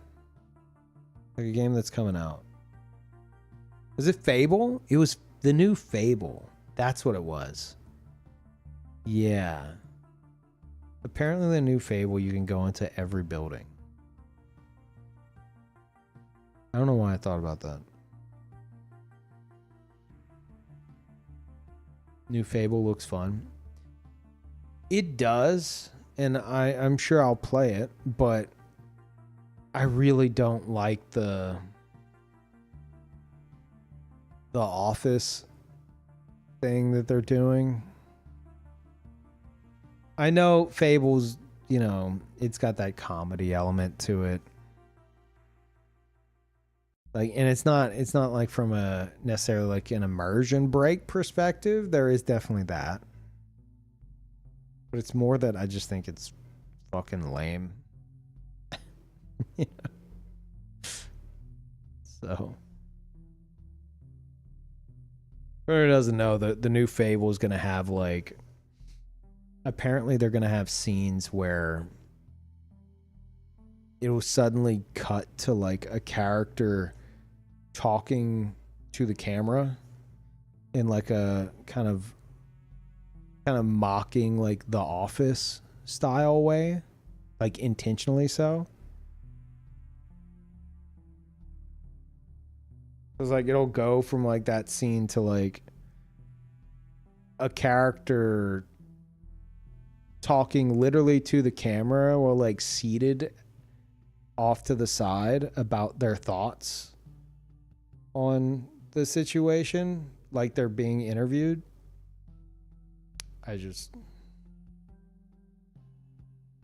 Yeah, fourth wall stuff. 100%. Yeah. Mockumentary style skits. Yeah. That's going to be like a regular thing in the game. Like people thought it was just to like promote it in like the initial trailer, but apparently it's like a common theme throughout the game. I'm not a fan of that. I'm fine with the humor that they do. Hell, my favorite thing to do in Fable 2 was just fart on everything. I love that. But like I don't know, I feel like that's a bit too cheesy, too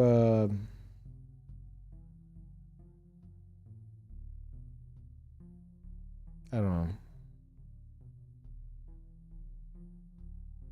Couldn't you shit yourself if you failed the fart minigame? Yeah, and I'd fail it intentionally. I have a clip that it plays that plays regularly that's like you're standing around like it's this very serious moment. Somebody died and you're at their funeral. There was like a cutscene that leads into the funeral bit, and then like you're standing around their grave and someone's like saying like, you know, like the preacher's like saying some words or something like that. And I realized I could fart in that moment. And so I'm just farting. And whenever I let out a fart, one of the NPCs next to me was like, like trying to hold back a laugh. And then someone else went, shh. And I fucking lost it. It was so good. Because, like, not everyone's going to fart in that situation. But if you do, the NPCs react to it, like, as if it actually happened. You know, it's like, shh, no, this is serious. Stop it. And then you fart again. They're like, it's so stupid. Like, that's great. That's great.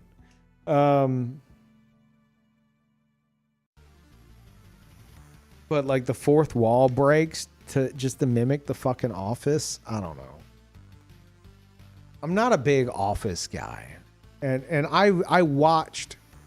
I've seen some of the British Office, and I binge watched all of the American Office.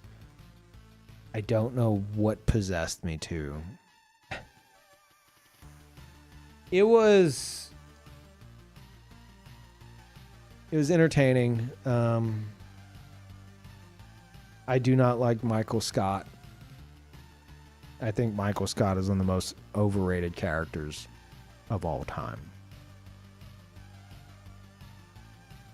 Like, he's so like annoying that it's like it's not even funny in like a, oh, this guy's very annoying kind of way. It's so over the top that it just fucking takes me out of it entirely. I'm like, nobody would fucking do this. Like, this is too much. This is too fucking stupid. You know?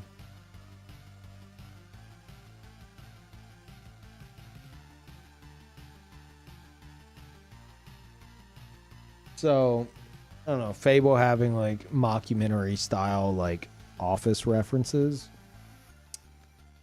I don't know. You'd hate Always Sunny? No, I like Always Sunny. What do you mean I'd hate Always Sunny? I haven't binge watched Always Sunny, but what I've seen of it I like. Like, Always Sunny is definitely over the fucking top. But I guess the difference there is, like, all the characters in that show are completely fucked up. While The Office relies on a lot of, like, really, like, a lot of times just, like, really dry humor, you know?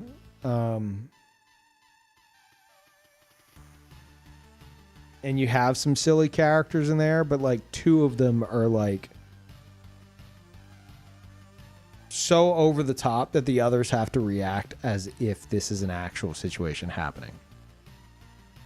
I don't know.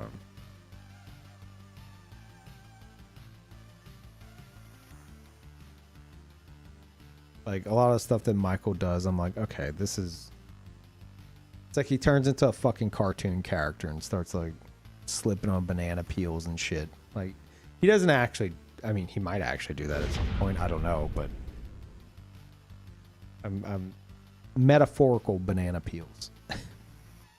Thank you, Shadow Wolf, for 8 years. Holy shit, welcome back. Badge upgrade, too. Thank you so much. I appreciate you being around. It's very generous. Almost 3 digits now.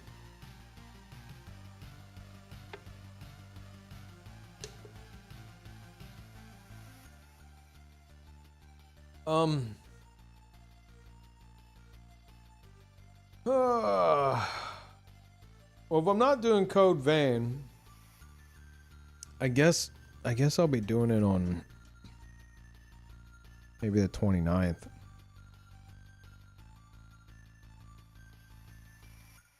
So then what the fuck should I stream tomorrow? Or today?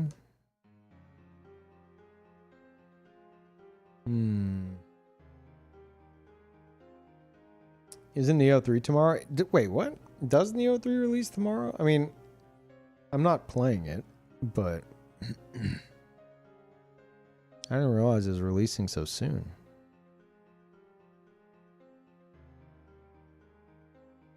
Oh, it's a demo.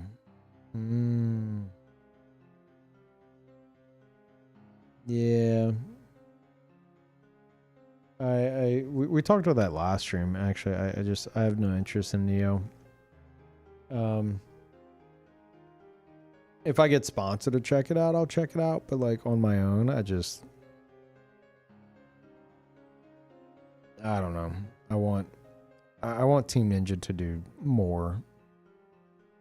Like, get away from the Diablo loot system. But like, that's Neo, and I'm fine with that being Neo. But I just hate that they keep like shoving it into every game that they make now. I'm so sick of it. Like, let that be Neo, and then like do other stuff, please.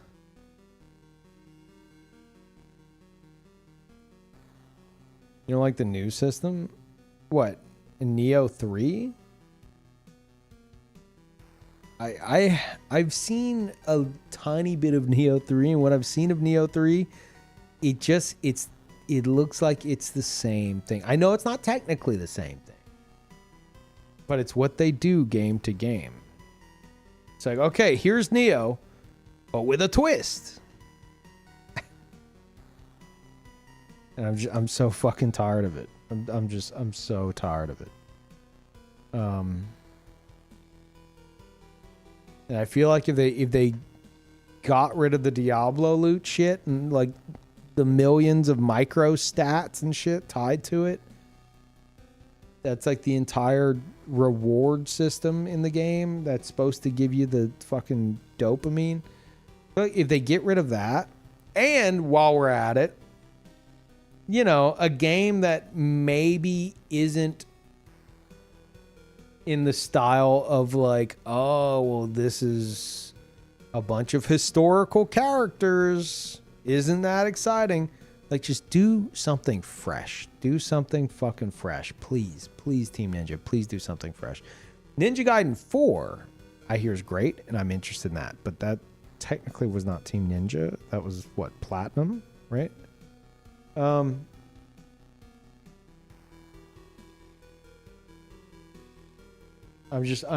so sick of like 40 characters from history that I don't know anything about, that I'm supposed to be excited that like a new one got introduced in like an epic fucking manner, and I'm just like, I don't know who this is. Am I supposed to be excited about this? Who the fuck is this guy? And that happens every 10 minutes. and then just like a million different fucking micro stats and shit tied to like Borderlands loot. I'm just do something without all that, please.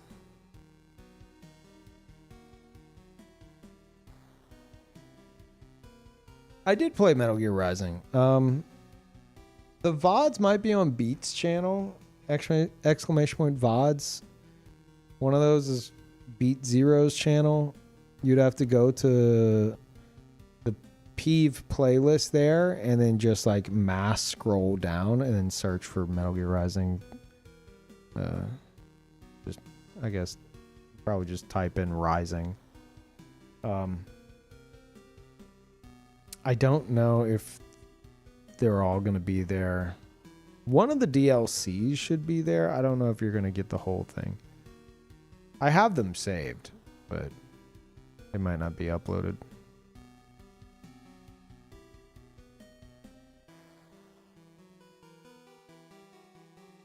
I can see the microstats being annoying people. Luckily, you can disregard the loot system since the game is entirely skill-based. But that's not what annoys me about it. It annoys me because it's like the loot system itself is tied to the rewards you get. And if I don't if I'm ignoring the loot system as you're suggesting, then why the fuck would I be excited to get any kind of reward in the game? Like, you see what I'm saying? It's like, it's the entire reward system. Like at the end of Neo 1. Like the last pile of loot you get. It's green. Wait, what? There's no green loot? What do you mean it's green? Whoa. Like a divine weapon. Like it's a fucking central thing in the game. You can technically ignore it, but like then it's just a bunch of fucking bloat you don't care about. Like that doesn't address the issue. Reward is you get sick fights and do sick combos. Okay, but if you're ignoring the loot system and all the stats and everything tied to it, and you're just equipping just shit on a whim, and you're like, okay, whatever, this looks fine, moving on, then you would agree that all of that with that mindset is a fuck ton of bloat, which is still not a good thing. Like, if you like it, you like it, but to say, oh, just ignore it, lol, it's like, well, then it's just a fuck ton of fucking bloat in the game.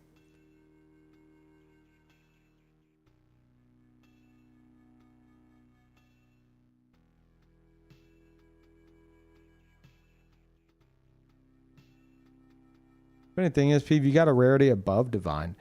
See, I don't remember that. I watched Lance doing his first playthrough of Neo 1, and somebody mentioned like orange loot, and I was like, when the fuck do you get orange loot? I don't remember doing that. I did New Game Plus, and I did the DLCs. I don't remember the DLCs for Neo 1 at all. I don't. They're just not in my brain. They're not there. There's nothing there. It's like I didn't even do them. It's scary.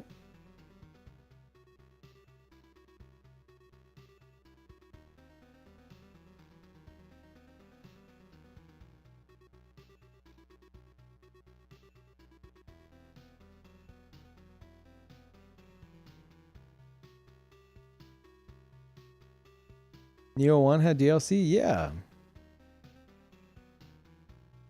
You didn't play enough to get orange loot? Did the DLC not have guaranteed orange loot? I don't know. Maybe I genuinely never saw it. I don't remember.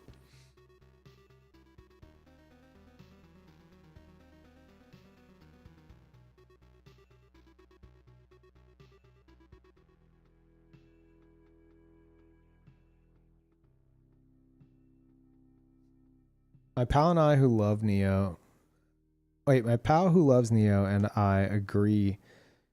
The worst thing about it is the mission system and the monotonous level design. I I agree about the level design. I remember, what was it, Wolong? I tried Wolong and I was like, this level design feels terrible. Like I feel like I'm playing like a decent Neo mod, you know? It's like these environments are just not interesting. I don't like the level design. Neo 2 fixes the level design. Didn't Wolong come out after Neo 2? I mean, that's mostly a Wolong complaint. But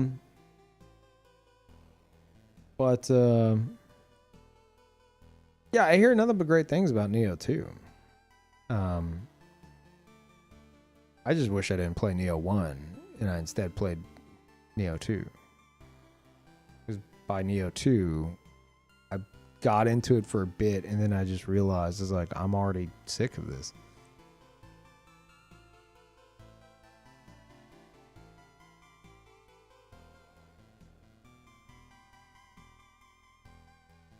Literally said Wolong is Neo in China when I first played. I mean, it is. It literally is. Yeah. That's just what they do with their games now, and that's my entire point. I want to see them do something fresh.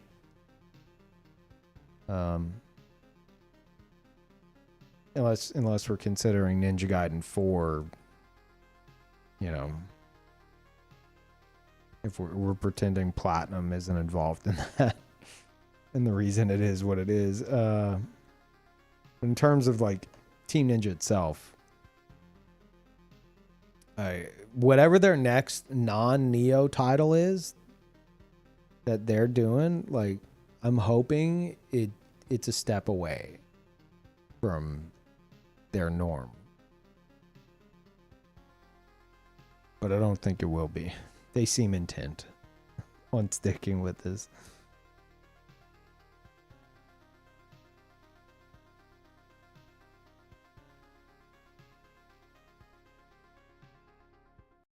Neo 1 has the amazing main character. Stop. Stop it.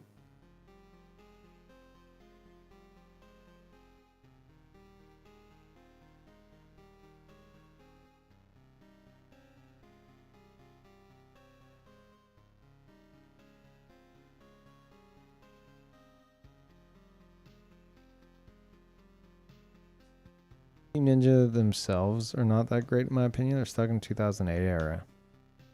I mean, maybe that's why I want to see them like do something fresh. Because I don't entirely disagree. I wouldn't say they're, you know, that they're not that great. I think they are great, and I think like Neo's combat is fucking like top notch. I have nothing against the combat system. No, if anything, that's why I get annoyed with it. You know, because I'm like, I want to see them cook something fresh. Like it's like a chef serves you like a fucking like Michelin star meal, and you're like, oh, this is so good. This is delicious. Thank you, chef. Can I have the next meal, please? The chef's like, yes, here you go. It's like, oh, it's the same meal. And the chef's like, well, there's a different sauce. I'm like, oh, okay. And then I have it. I'm like, I mean, it was mostly the same meal, but I could taste the subtle difference. Thank you, chef.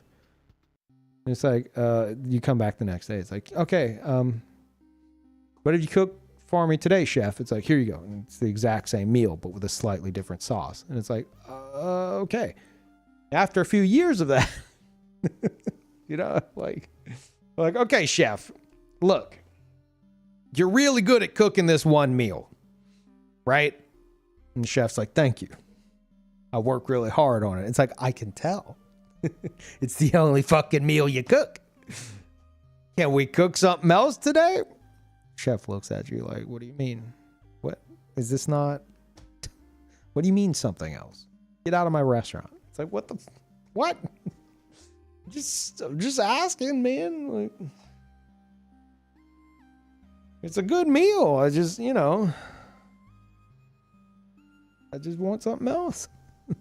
I want you to cook it. Like, it's a compliment,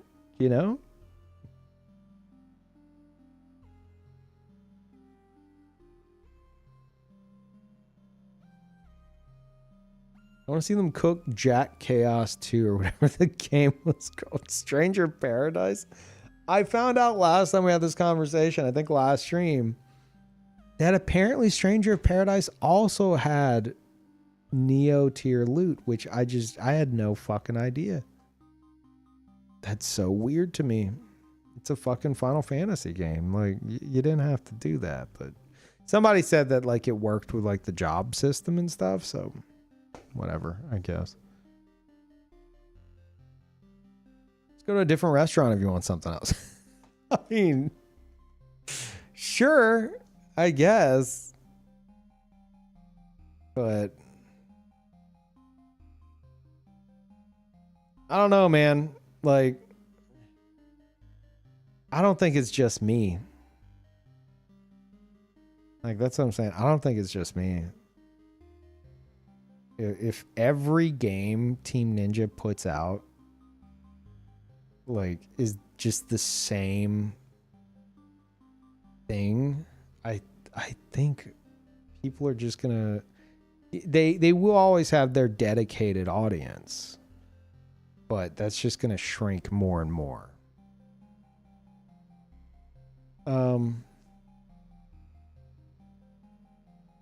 I think it's about time that they just keep that for Neo. And whenever your next non-Neo game is, don't do the fucking Neo spin.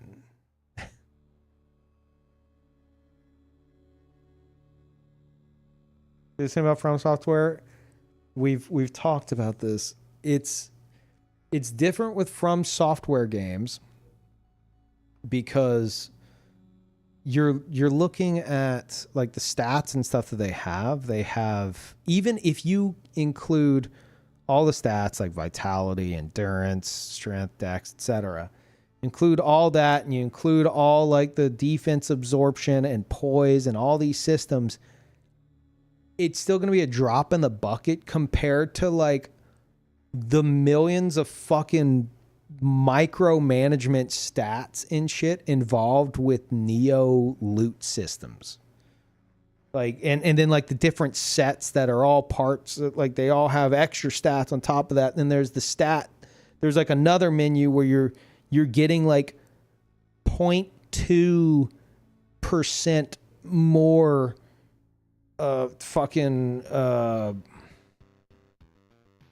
Onryoki damage if you increase this stat. And then there's another fucking system where you're increasing decimals of percentages. Like, one of those is more overbearing than the other. And that's, I think, why myself and many others are kind of just like, it's easier to burn out on the Neo loot system and like all the stats involved than it is to burn out on the From Software formula. Because the From Software formula, while yes, you could be like, well, it's very similar to the other games. It's like, yeah, it is. But it's way more subtle than the overbearing systems baked into all the Neo and Wolong and etc. I think that's why you have myself and others that are like, oh well, I'd like to see Team Ninja do something different. It's like, motherfucker, you've been playing From Software games for 40 years. What do you mean? How's it not the same? And it's like, well, that's a good question. It just it's not as like over the top. Hell, look at how many people like go into a From Software game. They just throw in some fucking stats and like they equip where the fuck they want and they go. But And you can do that in Neo, but like I said, the entire fucking reward system is tied to all these fucking loot piles that vomit out of enemies. That's like, it's like saying like, oh, you playing Borderlands and like you're worried about the guns and their loot and stuff? Like, just pretend it doesn't exist. It's like, okay, why the fuck am I playing Borderlands then?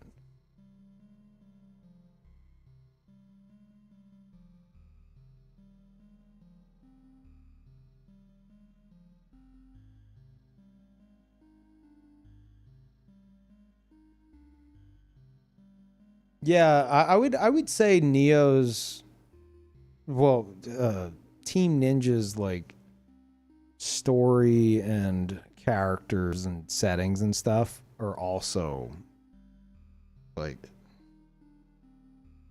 it's all the exact same structure every fucking time. It's the exact same with a little tweak every time, regardless of what the game is. But Neo Combat's so much fun. I agree. That's why I wish they'd do something different.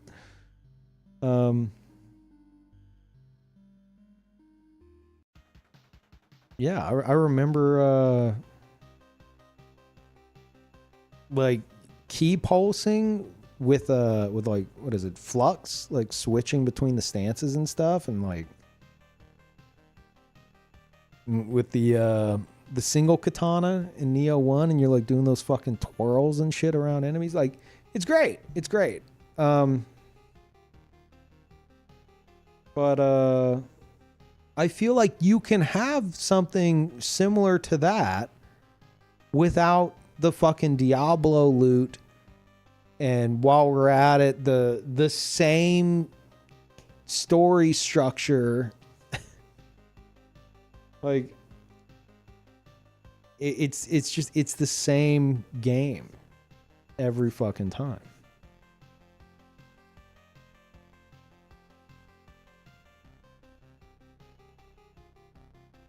It's like the story only, like, I feel like it's hard to get into their stories and their characters if you don't know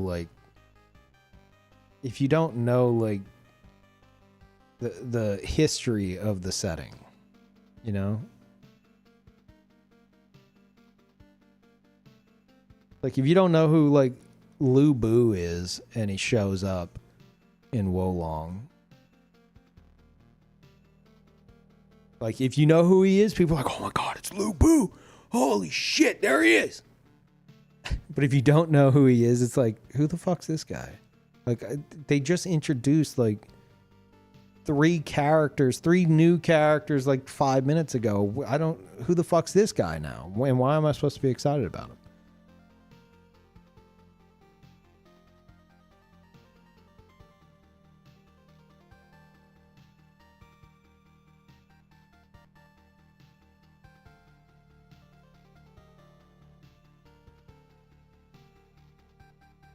Wasn't Elden Ring the same game but open world? Dude, I feel like, I don't know if you're joking or not. I feel like even if you're looking at like From Software stuff in the least charitable light, you can at least agree that like that Team Ninja does the exact same loot, story, and character structure in every fucking game to like a fucking unnecessary extent. It's the same shit.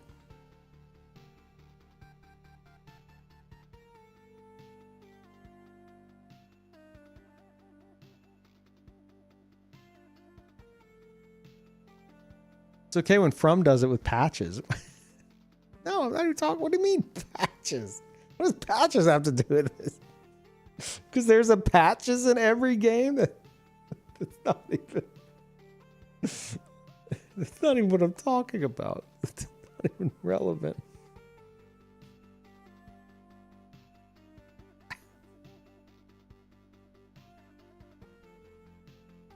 Now, if they had William Adams in Wolong, then you could make the patches comparison.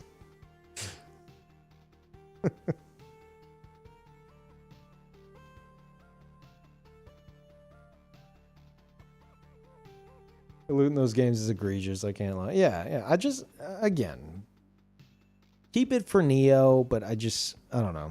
I wanted to be excited for Rise of the Ronin, for example. I really want to be excited for Rise of the Ronin. And then I saw it's the same shit. And I'm like, okay. I'm not excited for this anymore.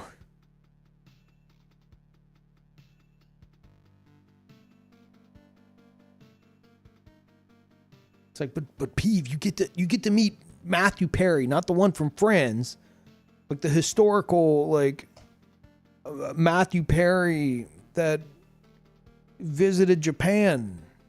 I'm like, I don't know who the fuck that is. I don't care. Why do I care?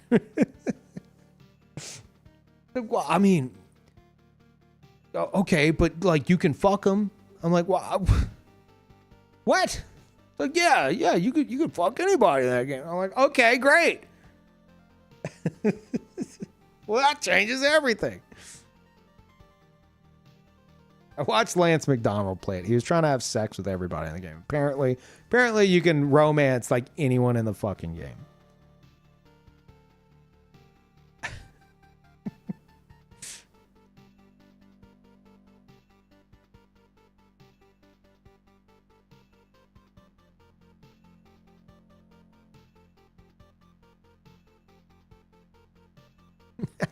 Spoilers. Get fucked.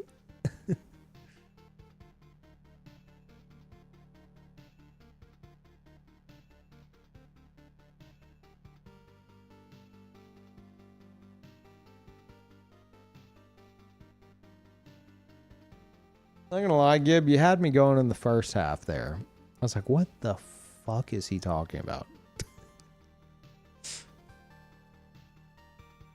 Yeah, Dragon's Dogma 2 is, or Dragon's Dogma 1 is weird.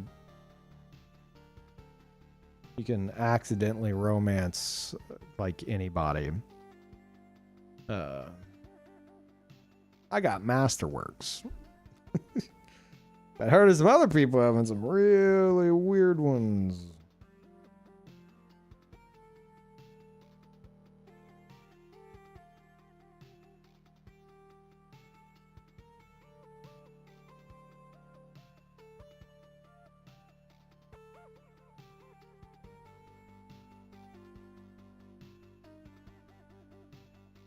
I remember Peeve just wanted some weapons. Yeah.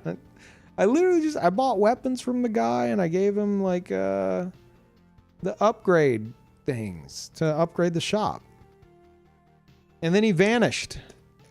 And I'm like, where the fuck is Masterworks? Where'd he go? And my chat's like, oh my God. And I'm like, what? I'm like, you guys are being so annoying. Like you obviously know something I don't know. Like, don't spoil anything. People are like, oh my God, oh my God, oh my God. And then I come across fucking Grigori. I'm like, oh, there's Masterworks. Oh no, Masterworks is in trouble. I'm gonna save him and he runs up and he gets a little bit too close to my face. And I'm like Masterworks, you're okay. And then it's like it goes into the next cutscene. I'm like, why was that so romantic? And then he just starts making out with me. I'm like, what the fuck? What? Just wanted some weapons. What is this?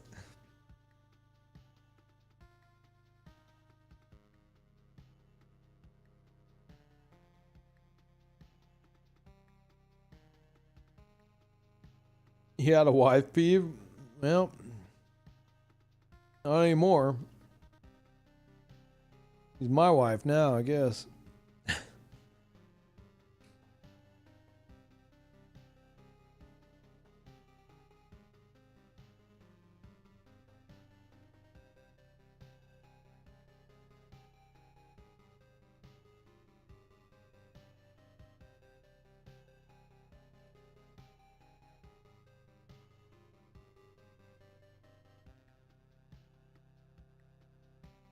Oh, chat. What do we do? What do we do?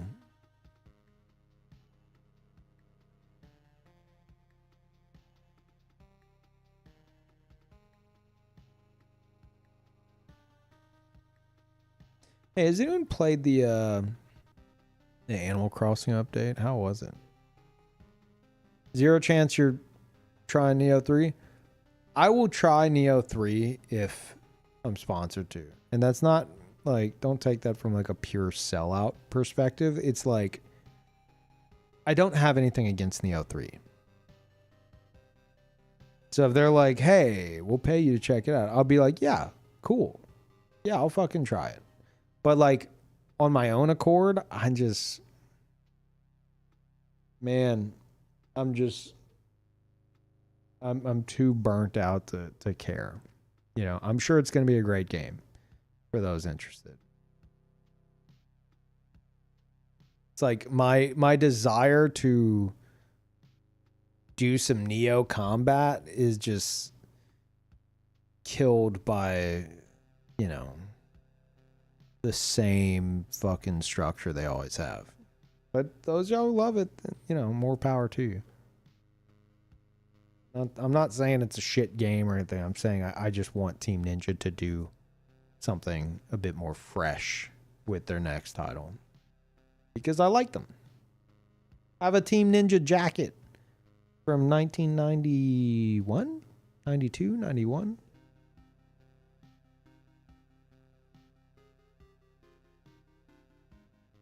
Try the free demo. I watched somebody play the demo. And I said, yep, this is Neo. I was like, yeah, that's, yep. Like, it's one of those things where it's like, you don't have to play it to recognize that it's the same formula. I'm sure the combat's got some stuff mixed up in it. I know you have like different, like, you switch between like, is it ninja and samurai like on the fly? Like that's cool. There's open world to it. Hopefully that's cool, but I saw what they did in the open world in Rise of the Ronin and I wasn't interested in that, so.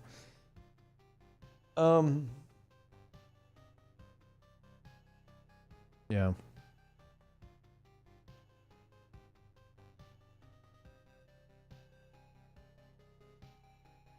Glad I told Lance to contact you about that jacket when we found it. Wait, did you do that, Franz? Yeah, thank you. One of my most prized possessions now. It doesn't fit me too well. Like it fits, but it's like, I don't know. It's like a weird, like almost like, it's like a windbreaker, but like a bomber jacket kind of style. And it goes down to like directly on my hips, you know, which I think is intended. But like that and like the arms are like super like poofy. And I'm looking at myself in the mirror and I'm like, I don't think there's any way I can wear this without it just looking weird. So, I don't know. I don't think like, and it's not like a weight thing. It's like, even if I lost like another 10, 20 pounds, it's not gonna. Oh, if anything, I think if I gained weight, maybe it would fit a bit better. I don't know.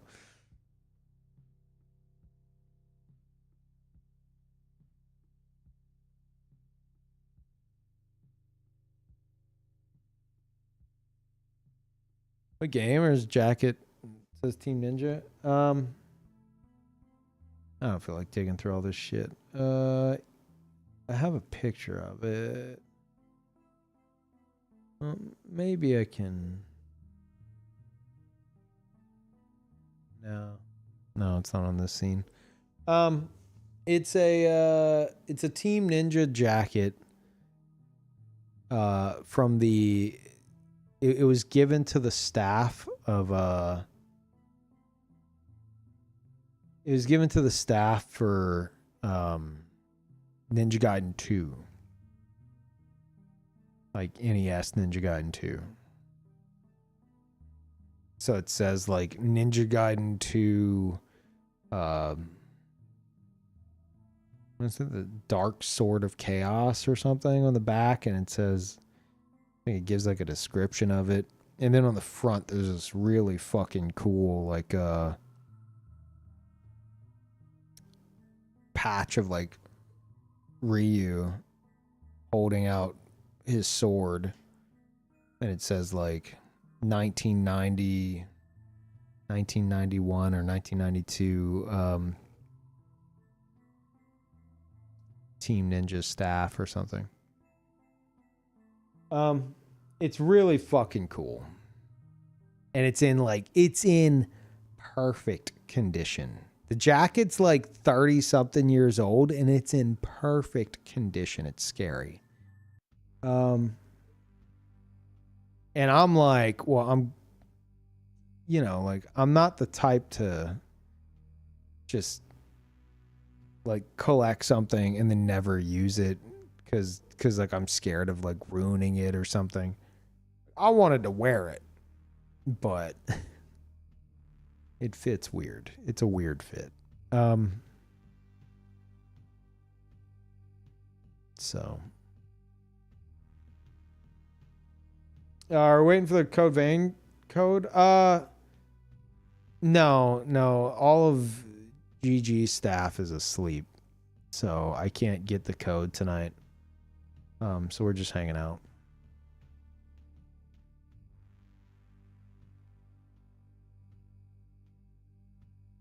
I don't know where, but Taco Bell called to me when I passed. No, it's not. Again, it's not a weight thing. It's just a weird fit.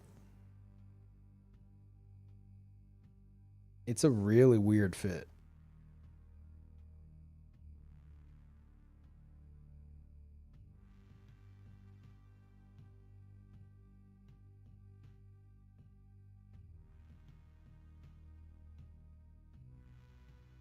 No gameplay of any kind? Sad Panda?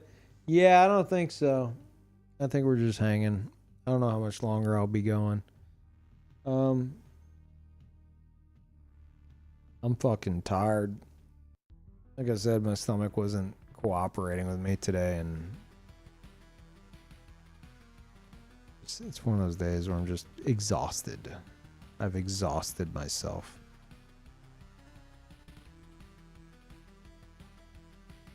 Been awake 29 hours. No, I've been awake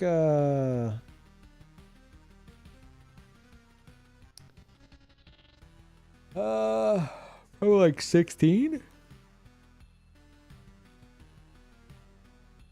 Wait. No, maybe not. Maybe 18. 16 to 18.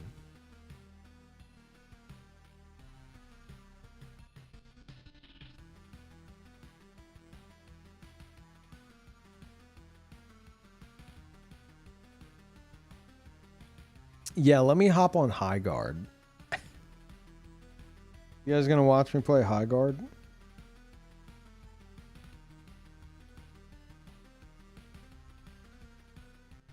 It's free to play? Yeah, I know, right? You're all playing it right now, right?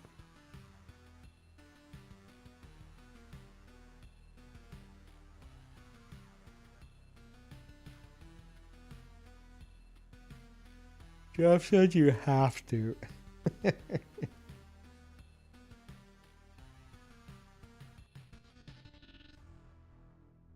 you guys think that that was like supposed to be Half-Life 3 announcement? And he had to like fill the spot last second? Because it's really weird otherwise.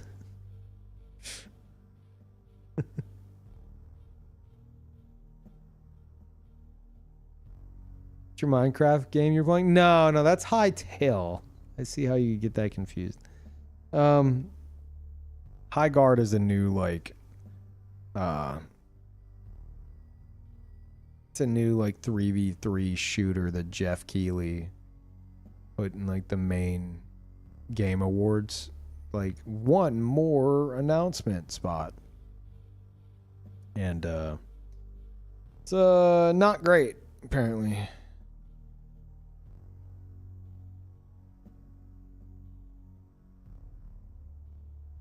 No, reportedly it's, you know, he didn't get paid, which makes it so strange.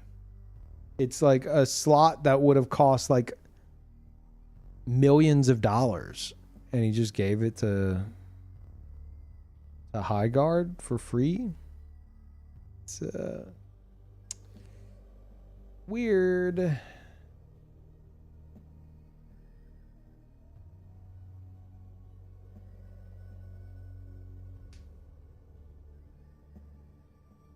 Hero shooter slash loot extraction. It's a hero shooter. I don't think it's like an extraction.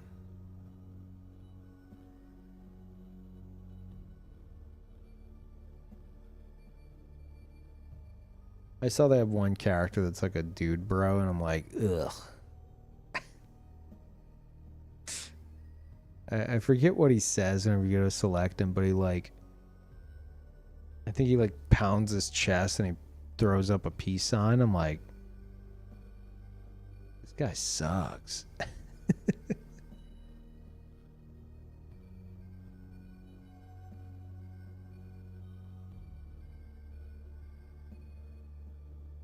I don't know. Corny ass characters.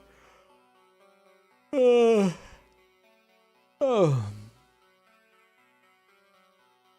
You know, look at Marathon? Nah. I'm burnt on shooters. That's why I haven't played Arc Raiders. I'm so tired of shooters. I'm not gonna say I'm done with shooters. I'm just so fucking tired of shooters. Give me like a Dead Space extraction game, then we'll talk.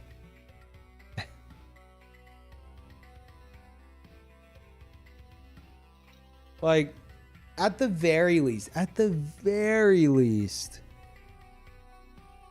like, make a shooter, like a shooter extraction game or team battle or something, but do like what Dead Space did.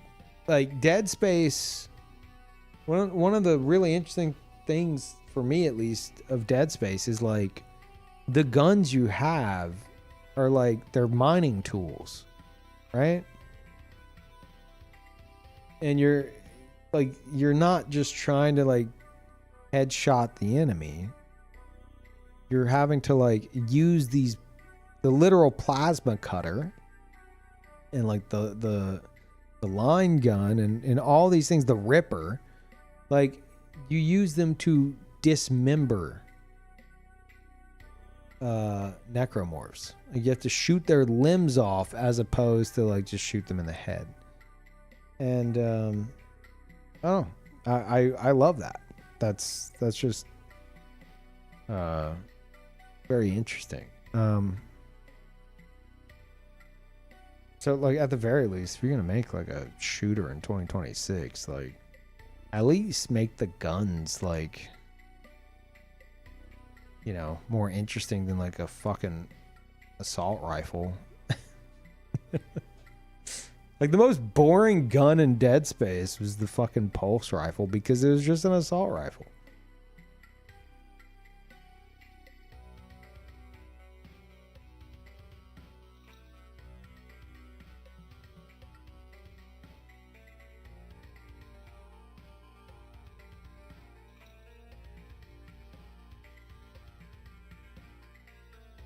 You know what, chat? New idea for an extraction game. I'm just giving y'all ideas now. All right, I demand royalties for this one too.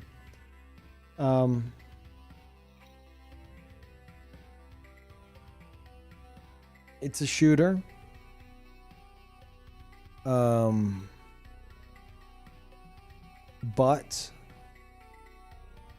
hold on, let me cook it. Standard shooter, but there's no way to heal yourself. You're like, Peeve, what? That's weird. It's like, well, there is one way to heal yourself. you eat the other players that you kill. And it's like, what? Well, how do you heal yourself on the run, like in a fight? Well, you have to dismember them, and you carry their body part with you as a snack for later.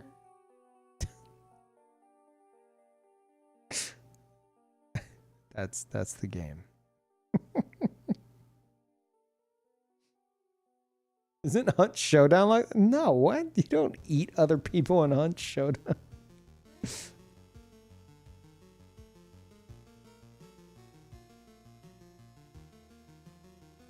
Beat them and eat them. Yeah.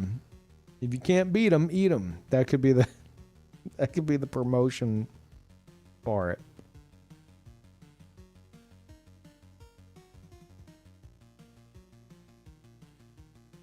This guy's cooking up cannibalism.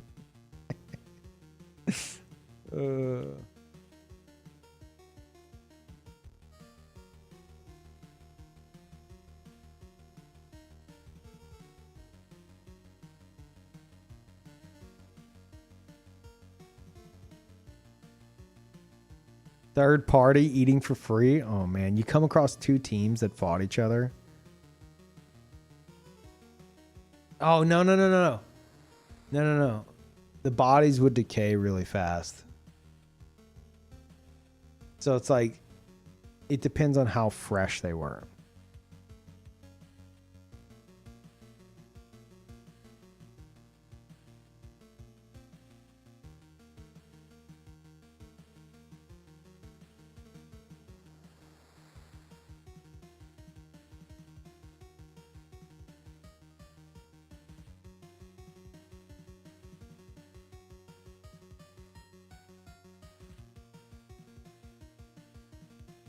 Yeah, these are great ideas. I was about to say you're going to make it cannibalism, I guess, right? Yeah. I'm still, like, a decade later, upset about my Fallout 4 playthrough. I had planned to, like, I built this huge house. And I made a walk-in freezer. And I put a lot of effort into it. And I don't think I told chat what it was until I had finished building it. But I was going to... My plan for the rest of the playthrough was to just kill people and then bring their bodies back to my in-game house. I need to specify that I'm talking about a video game. And then store them in the freezer that I made in the house as snacks for later.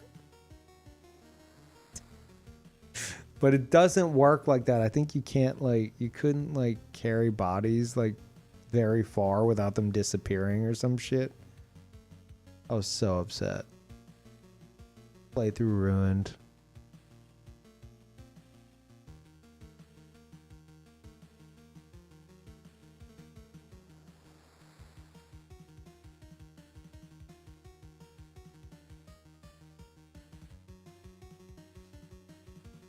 You can eat other players in the aisle.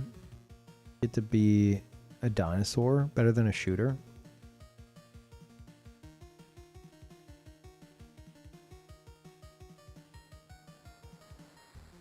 Yeah, idea for that first game that I mentioned with all the time warp stuff.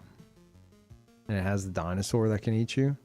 You get eaten by the dinosaur and you like you get eaten whole. And in the dinosaur's stomach is a portal. Like a secret portal nobody knows about. And it leads somewhere. I don't know why. Don't ask me why. But that'd be a cool secret. You have to intentionally get eaten by the dinosaur.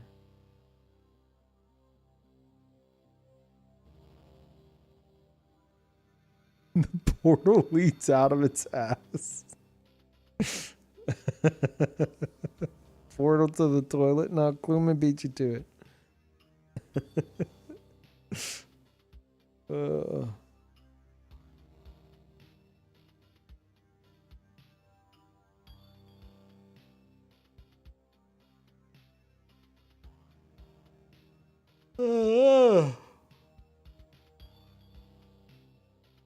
Oh, idea for the cannibalism game. Idea for the cannibalism game. You kill a player, right? Everyone, how about this? Everybody's like technically immortal, and that's why you need to like dismember each other and like eat each other, I guess. But in order to confirm a kill, okay, in order to confirm a kill in that game, you collect their head, right? You kill them, you have to chop off their head and you collect their head, you put it on your belt. But because everyone's technically immortal, they can still see through their own eyes. And if they don't want to exit the game, they can exit the game then there, or they could stay on your belt and talk to you. And if you get a bunch of kills and you collect a bunch of players and their heads are on your belt, then you just have them all yelling shit at you, trying to mess you up while you're trying to like take a shot or something. You have an entire team attached to your belt all complaining and they can't do anything. Chat, I'm cooking here, okay? Like, that's an amazing idea.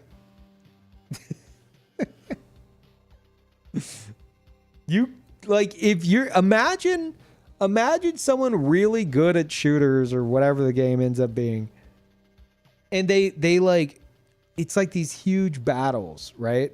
And they wipe out, like, they go on like a 6-kill streak or something. And it's not necessarily like one team versus another. Maybe it's like a free for all, or maybe there's multiple teams. And you just have this mishmash of players that were all fighting each other, but now they're all dead and they're attached to you. And they're just like, anytime you go to take a shot, they're like, don't mess up. Don't mess up. And then they start arguing with each other and shit. And you're like, oh my God, can you guys please shut the fuck up? I'm trying to finish killing your teammates. Oh my God. Oh.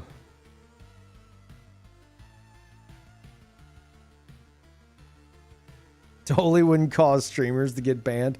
I mean, streamers already, like, streamers who play that or those games, they already, you know, they're already dealing with that shit. Like, if someone really wants to, they'll jump into your lobby and they'll just start saying shit. This doesn't change that. Spectator cam where the spectators can heckle you? Yes. And it's not really spectator cam. They're not seeing you. Like, understand what I'm saying here. They're not watching you play and talking to you while you're playing. They're physically attached to like a loop on your belt in like a pile. And wherever their head is positioned, they're seeing through their own eyes. So they might just be staring at your ass the whole time because that's where they are on your belt. And they can't move themselves. And hey, if someone's super annoying, if you want to like sacrifice the kill because you need to like turn in these heads, right? Maybe you can just fucking take it off your belt and just throw them across the map. It's like, oh my God, you're fucking annoying. Here, just launch them across the map. Or maybe you have to go and turn it in, like capture the flag. And it would have, there would be this satisfying element of going like dunk them in like lava or wherever you're turning them in, you know? Where they just won't stop yapping. You're like, thank God. And you throw them in the fucking turn in and then they're gone.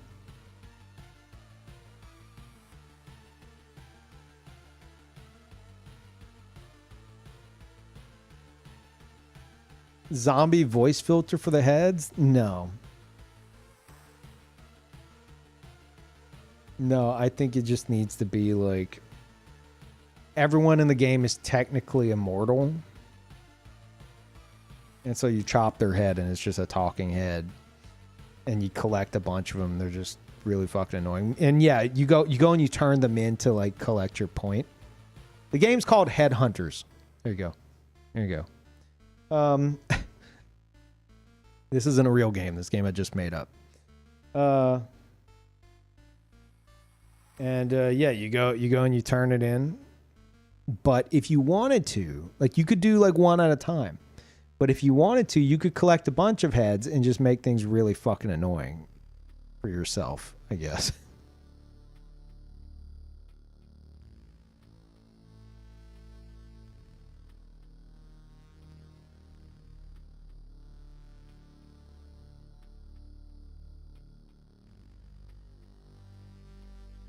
Abby, stop timing yourself out.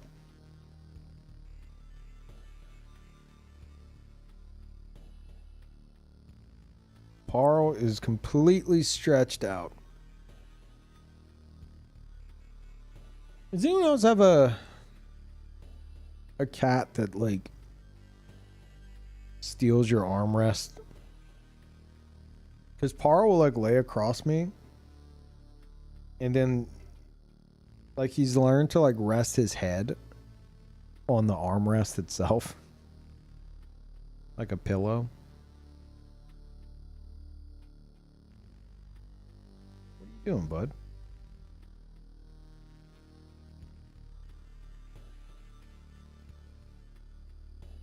Cat rests her head on the desk. That's cute.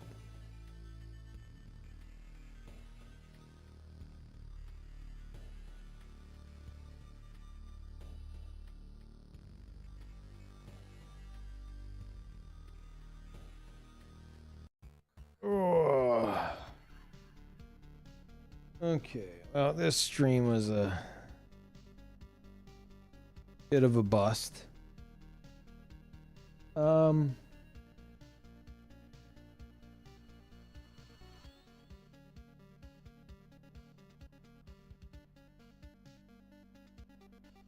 Yeah, I'll just send you over to Peeve TV, which is totally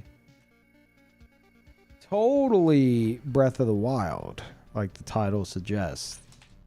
And I have not been too lazy to go and change it. Totally.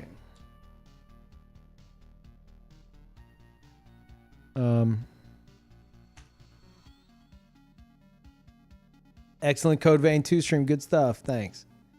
Yeah, I'm gonna see about whenever GG Group wakes up.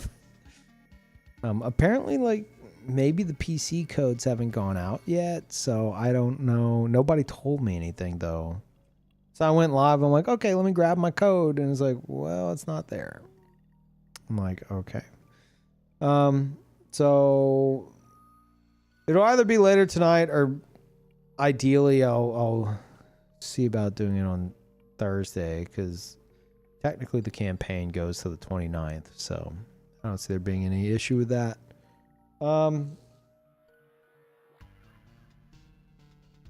Yeah, so keep an eye out for that.